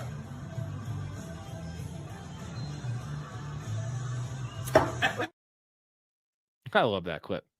That's just me shirtless at a bar, 10:30 in the night. I know the owner. He let me take my shirt off. I didn't want to spill beer because I spill beer in my jersey. So, where are we at here? Trade K9 and Pollard for Chase Brown. Probably, Zay. The shallower the league, I'm more into it. If it's like a 12 or 14 teamer, no. I would say 10 teamer for sure. 12 teamer, I'm down. If you need a starter, yeah, Chase Brown, do it. Do it, baby. Do it, Zay. What's going on, man? The fuck is UNC yapping about? UNC? I don't know what that means. I'm hilarious. What did I say? I get these chats later because I'm always behind the chat, and I know I do say a lot of funny things. So, real sex and taxi cab confessions. Oh, real sex, yeah, dude. Taxi cab confessions, damn straight, dude. And what's this show? Hey, GT, what's this show? Remember the show with the old lady that was talking sex, like sex talk or whatever? She was like fucking 70 and like giving sex advice about like dildos and like fucking like threesomes and shit. That was fucking great, dude. And she was always just like, I'm still sexually active. I'm still getting railed. Someone in the chat, let me know what that show is because we all made the Haskins mistake, man. And we don't always get this right. So 26 dudes played in the OKC Washington game, up 20. Yeah, that's what it was. CD Lamb for A-Chain or Gibbs? Gibbs. I want Gibbs over A-Chain. That's close, though, Wally. That is close, man.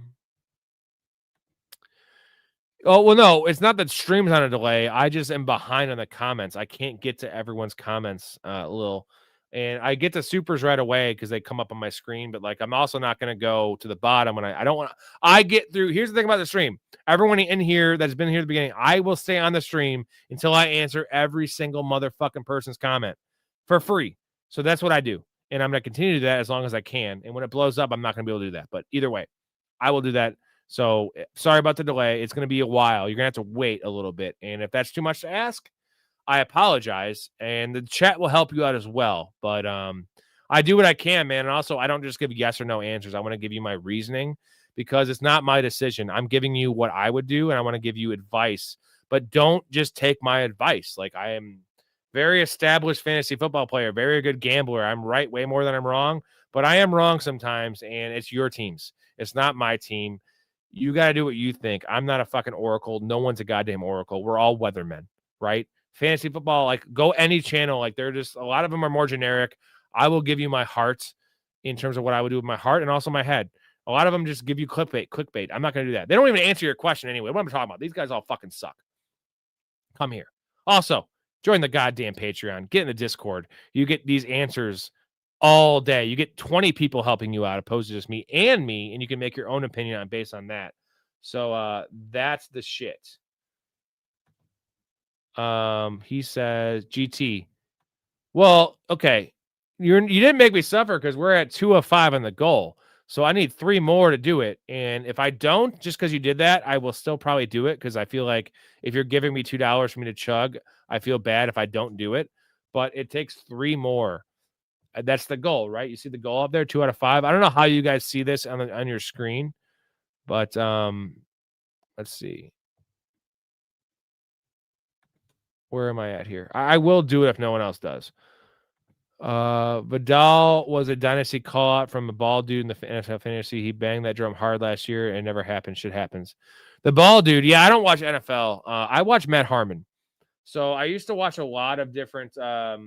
Wally, I see your question. I have a lot of guilty pleasures. Give me a second. I'll get to that one. I gotta think about that because I could tell you a bunch of shit. And I don't like NFL. I don't like the fantasy footballers are not good. They have gone downhill. They just talk about their goddamn league the whole time and they don't give you any advice. I don't think they're good. That if you're an amateur fantasy player, watch that show. If you want good advice from 6 different guests on here and the chat, this is a show for you. So yeah, it's clickbait, man. It's all clickbait, and they want to make money. And I want to give you my actual advice. And I know here's my strategy. If I'm right enough, and I give you the right advice enough, and I win all my bets, which I've been doing, y'all will just pay, and this is gonna fucking dominate. That's my strategy. Be right. Just not just say shit to say shit. That is the key. Bears fan club, call me crazy, man, but Singleton is gonna be super valuable. I watched he's talking about Singletary. I call him Devin Singletary, not Singletary. I watched Tracy run between the tackles earlier this season. He struggled, and he's injury prone. He's also, we didn't mention, he is fumble prone. Tyrone Tracy 5 fumbles last year. That's a problem. That's why he got benched last year. Singletary is just a dude, but we can't ignore Devin Singletary. Again, I'm not mispronouncing it. It's Devin Singletary because he's not very good. Tyrone Tracy's got more juice, converted wide receiver out of Purdue, a good player, but it's not going to be like it was with Scatabo. Scatabo had a stranglehold in that backfield. I still feel like Tyrone Tracy gets 70% of the snaps. So like I am in for Devin Singletary as a stash, but Tyrone Tracy is a top 18 option in PPR. That's what I would say. Oh, look at all you guys, man. Thank you for supporting. What good guys. Oh, UNC means uncle. Well, what was the question? Uncle Fucker? It's one of my favorite songs from South Park. Shut your fucking face, Uncle Fucker. You were talking about softcore porn. I talk about random shit all the time, and it just pops in my head. And my bad, Zay. You know what? If you're new to the channel, you're going to get a lot of that stuff. And also, you're at 3-hour streams where there's a lot of good info, but you're also going to get some softcore porn talk or me talking about orgies. So take it or leave it, man. That's what I'm going to do. I'm not going to stop. Wally, Bears, Brick, Hetzer. You guys are awesome. Shout out Rob. Like and subscribe. Look, all you guys are so good. Rob, too old for this younger generation. Talk 6'7". I don't know what the fuck 6'7" is, man. I've heard it. I don't know what it is. I don't know. Thank you, Wally. Real sex talk, Ray. Ray knows what it is. Real sex talk. Y'all made the Haskins mistake. At least you didn't draft Bigsby over ETN on accident. Yeah, that's not great. Yes, I looked her up a few months ago, but I forgot her name. Also, Bunnies. Ooh, the Nevada brothel. I have seen that. That's actually pretty fucking hot, dude. The Bunny Ranch scenes were crazy. What's my guilty pleasure, man? Ice cream. I say all this crazy shit, and you ask me that, I say ice cream. I think you know what I'm into, bro. I've said it a bunch. What's up, MVP? Shout out to MVP Phantoms. He is a Patreon member. He is a pro, and you're going to be seeing him in the fantasy football leagues, the Professional Fanatics fantasy leagues. 12-man PPR traded London, Kittle, Tet for Nico, Sutton, and Ferguson. Not sure how I feel about it, but had the trade itch. London, Tet, and Kittle. So let's break it down. So it's London and Tet, Nico and Sutton. Who do we like more? London and Nico are even. I'm going to say they're even. Sutton and Tet, I'm going to say they're even. Kittle and Ferguson, I'm going to say I want Kittle. But it's PPR, so it's close. That's like a really close trade, man. I have a soft spot for London, but I also love Nico. Tet has some upside, but Sutton's fucking safe. It's man, that's so tough. That's so tough. I think it's fair. If you had the trade itch, I see what you're saying. You had the trade itch and you just did it. So I don't think there's either side. I can't evaluate the trade right now because it's pretty goddamn close. Because Kittle doesn't look, I mean, he had 2 games. He hasn't done much. Tracy or Chase Brown, whether or not Flacco is out. It's Chase Brown if Flacco plays. It's Tracy if Flacco doesn't play. I think that is the answer there. Adam Rank. Oh, Adam Rank. Yeah, he nailed Nakua. I picked him in the last 2. I mean, people are gonna hit a lot of shit. That's my thing. I'm less like I don't fade a lot of players. I think some of the players I faded this year were Brian Thomas. That was a big fade of mine. Lad McConkey, I faded, even though I was the biggest Lad guy after week 3. I was like trade for him. Like, so I don't fade a lot of guys because I feel that's bad business. I'll draft anyone at a certain price. And if someone's Lad McConkey was a top 20 player. I took Lad McConkey twice, and it was like middle of the 3rd round. I was fine with him there. So every player is draft worthy. It's about where you get them. I'm more about who you should overdraft, right? Tucker Kraft. I have Tucker Kraft in 11 leagues out of 25. My wife has Tucker Kraft in 5 out of 11. So essentially, I have 16 shares of Tucker Kraft in 36 leagues. Yes, that's right. I manage and drafted 36 teams, not counting best ball, which is 300. I'm a fucking degenerate. Why do you think I do this show 3 hours a night? Because I'm an idiot. Well, I love fantasy.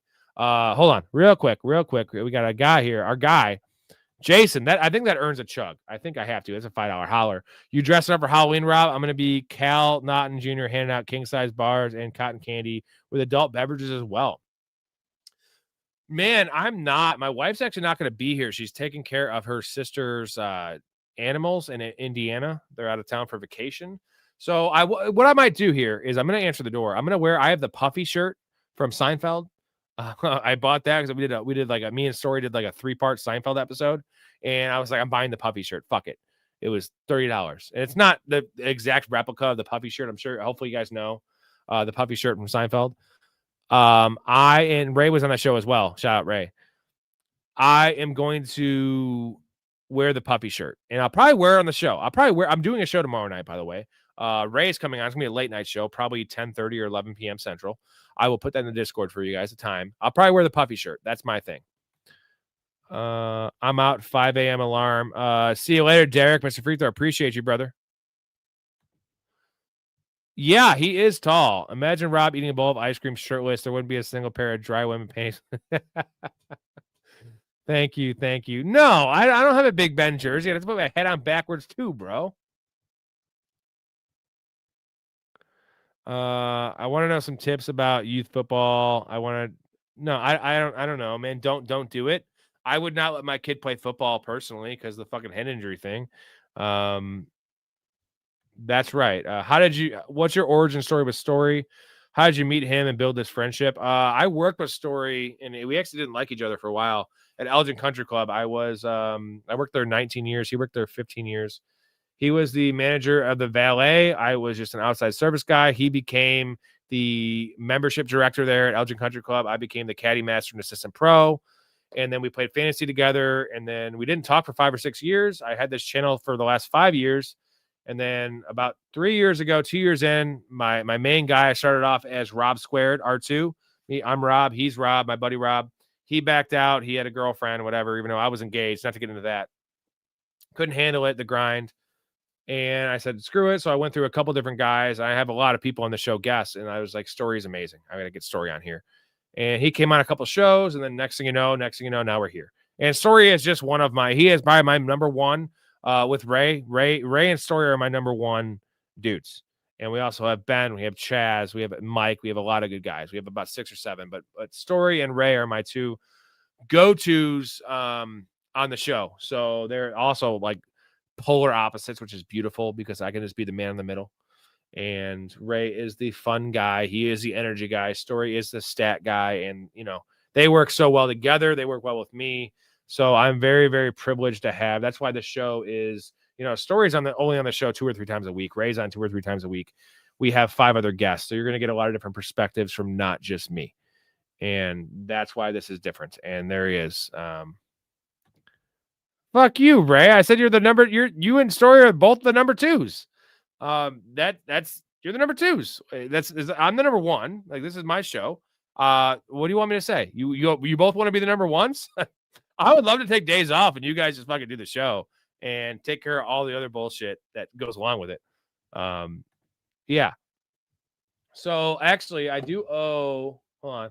I think I owe a beer chug. I'm not at I'm not at the goal here, but Jason gave me a 5. I'm pretty cheap, bro. Like technically, I only get like $3 for that, but like $3 is enough for me to chug a beer. Also, I do love chugging beers, but I'll wait a little bit and do that. If no one else donates, I'll just do it anyway because I'm a fucking man of my word. But I'll do a couple more minutes here because I have I got to go through my 20-4 in the NBA, boys. I have to go through and pick my bets. So, got to do that. Mark loves Ray. They all love Ray. I think everyone loves all. There it is. All right, that'll get it. GT, that'll get it. Everyone loves all the guests in the show, and like, there's someone for everyone, right? They're all different personalities, different perspectives, and then you have me. And then I can also just host. I like to actually host. I'm always going to give my opinion because I'm a fucking opinionated asshole. But yeah, me and Ray, for sure. Here we go. Wally says all the guests are badass. They really are. And like, even going to like Mark, by the way, Mark, my dude, the guests I've had that are fans, right? That have earned the right. And again, I will let anyone come on here. Now coming on a second time is a privilege because if you're not great, I'm going to be more hesitant because it's also my product I'm putting out there. So if you're not like Mark came on twice, like, of course I'll have Mark on again. Mark's amazing. Jason's going to come on again because he's good. Just maybe if he sobers up a little bit next time. He said he would, but yeah. So everyone that joins the Professional Fanatics tier will be a guest on the show. And if you're good enough and you could talk and you're not like, like spouting out shit about like Israel, you're going to come on again. And that's one of the perks of being in the Patreon. Come on the show, be a guest. This community is for real. And yes, again, shout out Mark for being amazing. And Ray, that's a good call. All the guests are amazing. I'm not 17 beers in. I'm maybe 13 beers in. That's nothing. Here we go. I got to do it. Ben Roethlisberger.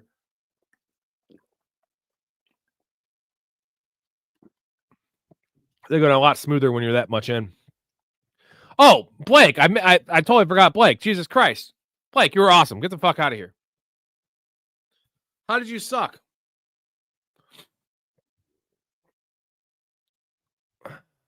Yeah, you haven't seen all of them, GT. I can't say they get better because I think you've seen Storey and Ray. They're different. They're all good. Like, I don't have bad people on here. And come on, Blake, you were great. So, yeah, Mark, you were worried about not contributing. You were fucking great. You were great. You were awesome. Blake, get the fuck out. How are you shitty? You are Jamie, bro.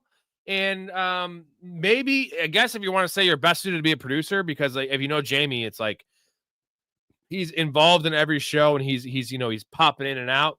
He's not just like on there the whole time. I guess I could see what you're saying, but like that was also your first time on the show, and Jason was on here about 25 beers in. So like, if you're gonna judge it on that, like we don't even know what that performance was because it's hard to judge it, right? It was like the flu game. If I knew about this channel before my draft, I would have never drafted Tiny Dancer over JSN. Oh God, you drafted him over JSN? No. No, and how do we have 25 likes in this video? 2.5 hours. How do we have 25 likes in this video? Not that it's going to matter now because I'm getting off soon, but like, yeah, just slap, just come fuck my wife then too. Jesus, fuck. Wally, that haunts me. That haunts me. I didn't even do it. I had Kenneth Walker as an early 5th round pick. I had JSN as a late 2nd round pick. So that's where I had those guys. I wasn't ultra high on JSN, higher than consensus. I wasn't ultra down on Tiny Dancer, but I see the appeal. Kenneth Walker is a great player. It's usage. They don't fucking use him. And Zach Charbonnet is the best. I think Zach Charbonnet and Tyler Algier are the best 2 backup running backs in the league. The difference in Atlanta is Bijan Robinson is a generational all-time player, and Kenneth Walker is just a good player. And I think that Charbonnet is a good player too.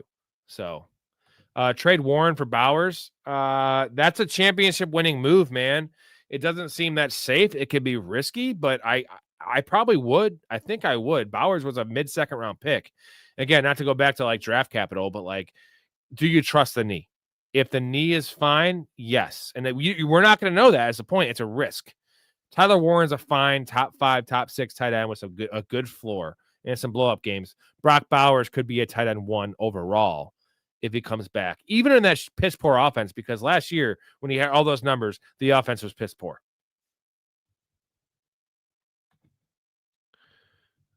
Yeah, you guys were both fine. It was just a wild situation. Your first time guest, never been on the show.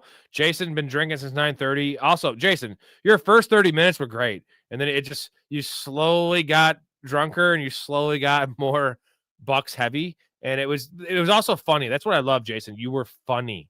Like, it was like, that's why I want to drink with you, because I feel like you and me would have a great time getting drunk, because some people can't handle getting hammered and they become like assholes and it just becomes rough.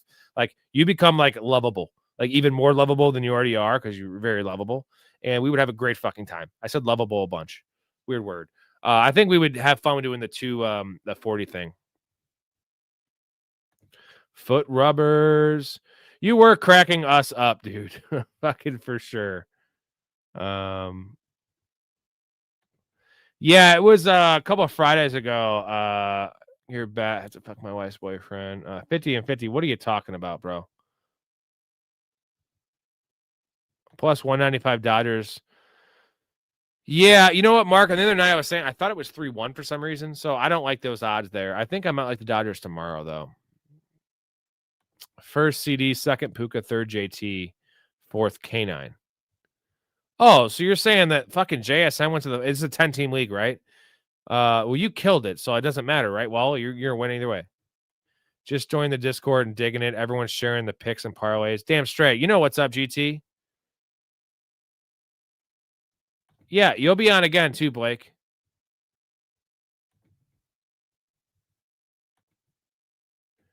I love this, Jason. Grabbing beers and pissing in the driveway every time walked off camera. That's what you do when you're drinking, man. I'm somehow a camel, because I sometimes can go 3 hours on here and have like 9 beers or 9, whatever I'm drinking, and not pee. So that's what we do, baby. I remember seeing Mark come on not too long ago.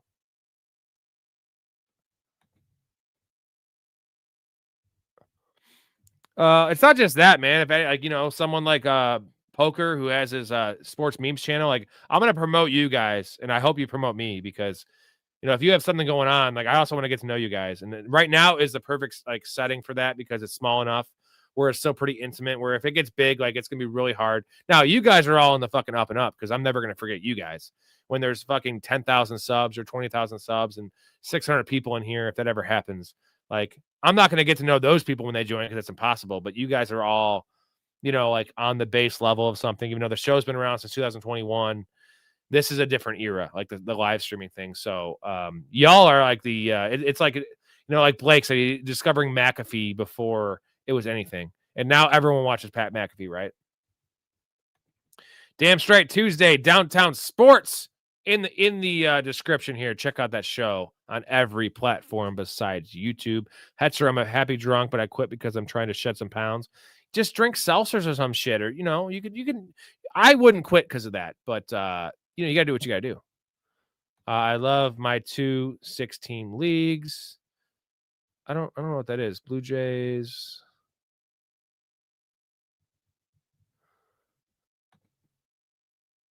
All right. I think I am out of here, gentlemen. I caught up to the chat. How about that? Yes, Jason did talk about the Bucs a lot. We're going to the moon, big dog, and PMS is a great example. Well, thank you. Yeah, I mean, I'm no Pat McAfee, and even if I was, he played in the NFL. And just set up Pat McAfee, like a good punter. Pat McAfee was a badass on the football field. Like, as a punter, most badass punter in the world, most badass like special teams player in terms of kicker, punter. I'm not Pat McAfee. So I'm a very good athlete. I have a lot of accolades. I have 3 hole-in-ones. I have a hole-in-one and a par 4 in golf. I'm a scratch golfer. I have 300 games in bowling. I have an 830 series, which is, if you know bowling, I'm a 220 bowler. I was a basketball player, but I'm a good athlete. But Pat McAfee was laying fools out after punting the ball. So no Pat McAfee. Probably has a bigger hog than me too, unfortunately. God damn it. No, Jason, that's the thing. It's like there is no show notes for this show. Obviously, a 3-hour show. Like it's similar to Caleb Williams, right? Caleb Williams, awesome first drive. Guess what, Caleb? Here's what we're gonna run, and then after that, he throws 58% completion percentage. How would I even script a show that's 3 hours long? And it's all chat related. Like I don't have any stats in front of me. I need a stat guy. Actually, Blake, once it's hits, I'm gonna need you because, or maybe I don't know. I think I would do a little better with stats in front of me. I have them up here, so I don't have time to look them up. That would also bog down the show, right? We don't want to bog down the show. So I think I know. I also played 36 fantasy leagues, kind of my wife's leagues. It's been 10 years of this shit, of that many leagues. So like you get to know the NFL a little bit. You get to know the NBA. You get to know sports a little bit when you do that kind of degenerate shit. I will say, I think Blake is a bigger sports fan than me, though. Brick Flair, bigger sports fan than me. I got to shout you out because you are a bigger sports fan than I am. Because you actually know like some stuff I don't know in the NFL, like maybe not fantasy related, but you know, like, remember that was it Xavier Gibson? You knew that when I was like, who was the fucker that returned that punt week 1, the game the Aaron Rodgers Achilles game, and you fucking knew that. Like I didn't know that. I knew it was something like that, but like so, but you know soccer and UFC, so I think you actually are a bigger sports fan than me.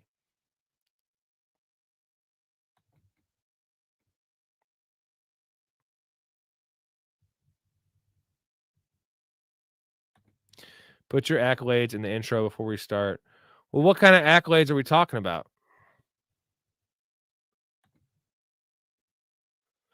No, dude. I think the show is fine as it is, man. No, you also, Blake, you also know how to be a good person because I think you're a good person. So sports is not all you know. And if you wanted to put your mind to something that was not sports related, I guarantee you would succeed in it. And that's just like I haven't known you for that long, but you know, I think we've talked enough, and I think you would do well. So don't say that, bro. You don't know that. You until you try, you don't know. You're a fucking bright ass dude. You're young too, so I wouldn't worry about that, man. I can say the same thing about myself. Like I'm lucky I have a really awesome, hot, sweet wife that like, you know, is supportive of me. I'm very lucky of that one. So Brick loves Lamp. I love Lamp. I love Lamp. Yeah, please don't, Blake. I'm going to come down to Kentucky and beat your ass if you say that again. And I know where you're at. I will. I don't know what town. I think I know what town you're in. I can go back in the chat and hear what you said because you were talking to Chaz because Chaz is in Lexington. I think you said a town and it's probably Kentucky, so there's probably not a lot of people there. And I'll find you. And I know you're small. I'm 250 pounds. Good luck, bro. I'm a pretty powerful dude. Not as powerful as Big Ray. Big Ray. That's a big boy. He is powerful. He is strong. You should see his ass in pool basketball. He almost killed Kappa, my first co-host, in a 3-on-3 pool basketball game. I had the video of that, actually. I was announcing it from the hot tub. Go figure. All right. I got to get out of here, guys. We're almost at 3 hours. Tomorrow night, we have Big Ray coming on the show. Maybe a little Mike Levelson appearance, either Friday or Saturday. Either way, it'll be a great show. I am going to go to do my bets. I have a couple bets for you guys in the NBA. If you're tailing me in the NBA, we are 20-4, gentlemen. And I have 7 bets out there. If you're not in the Patreon, you're not going to get access to these bets till Saturday night. I have them all right now, all done. And the lines are going to change on the negative for you guys. So if I got a player at 37 yards, if you're in the Discord and you're not in the Patreon, you're going to get it at 40 yards. And that'll even out the money you will lose if you just join the fucking Patreon and support my ass, because we are crushing. We are crushing right now.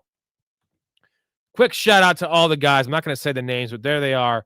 Everyone that's joined, I do appreciate you guys. And it's helping keeping me going. I'm going to go no matter what. But big shout out to Jason. Shout out Jason, GT, Blake for the media manager stuff. But Jason, who's giving me supers, GT as well. Jason's a professional fanatic, and he's still dropping cash. Appreciate that shit, man.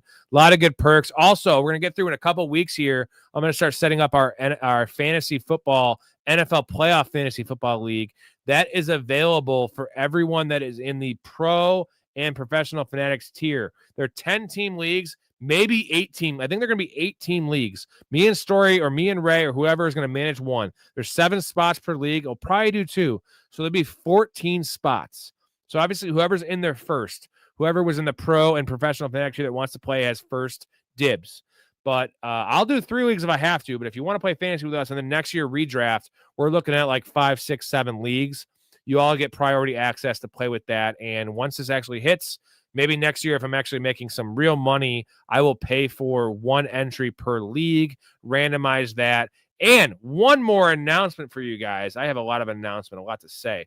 I just ordered my hats. I'm getting hats, the new hats like this, but with the new logo. Really dope. On Monday. So I'm going to be giving a giveaway for everyone that's in the pro and the Fanatic tier once a month. I'll do a little live video here for you guys and give you guys the winner every month. I'll win it. I'll get your address. I'll send it to you. You get a free hat. So, and then once we get going, I'll get shirts, hoodies, jock straps, whatever the fuck you guys want. So that's what's up. Appreciate everyone. Thank you guys. And tomorrow night, we'll say 11 p.m. Central. I'll put it in the Discord. I don't know the time. Probably 11 p.m. Central. Everyone, love you. Peace. Stay positive. Love your life. Respect each other. See y'all tomorrow.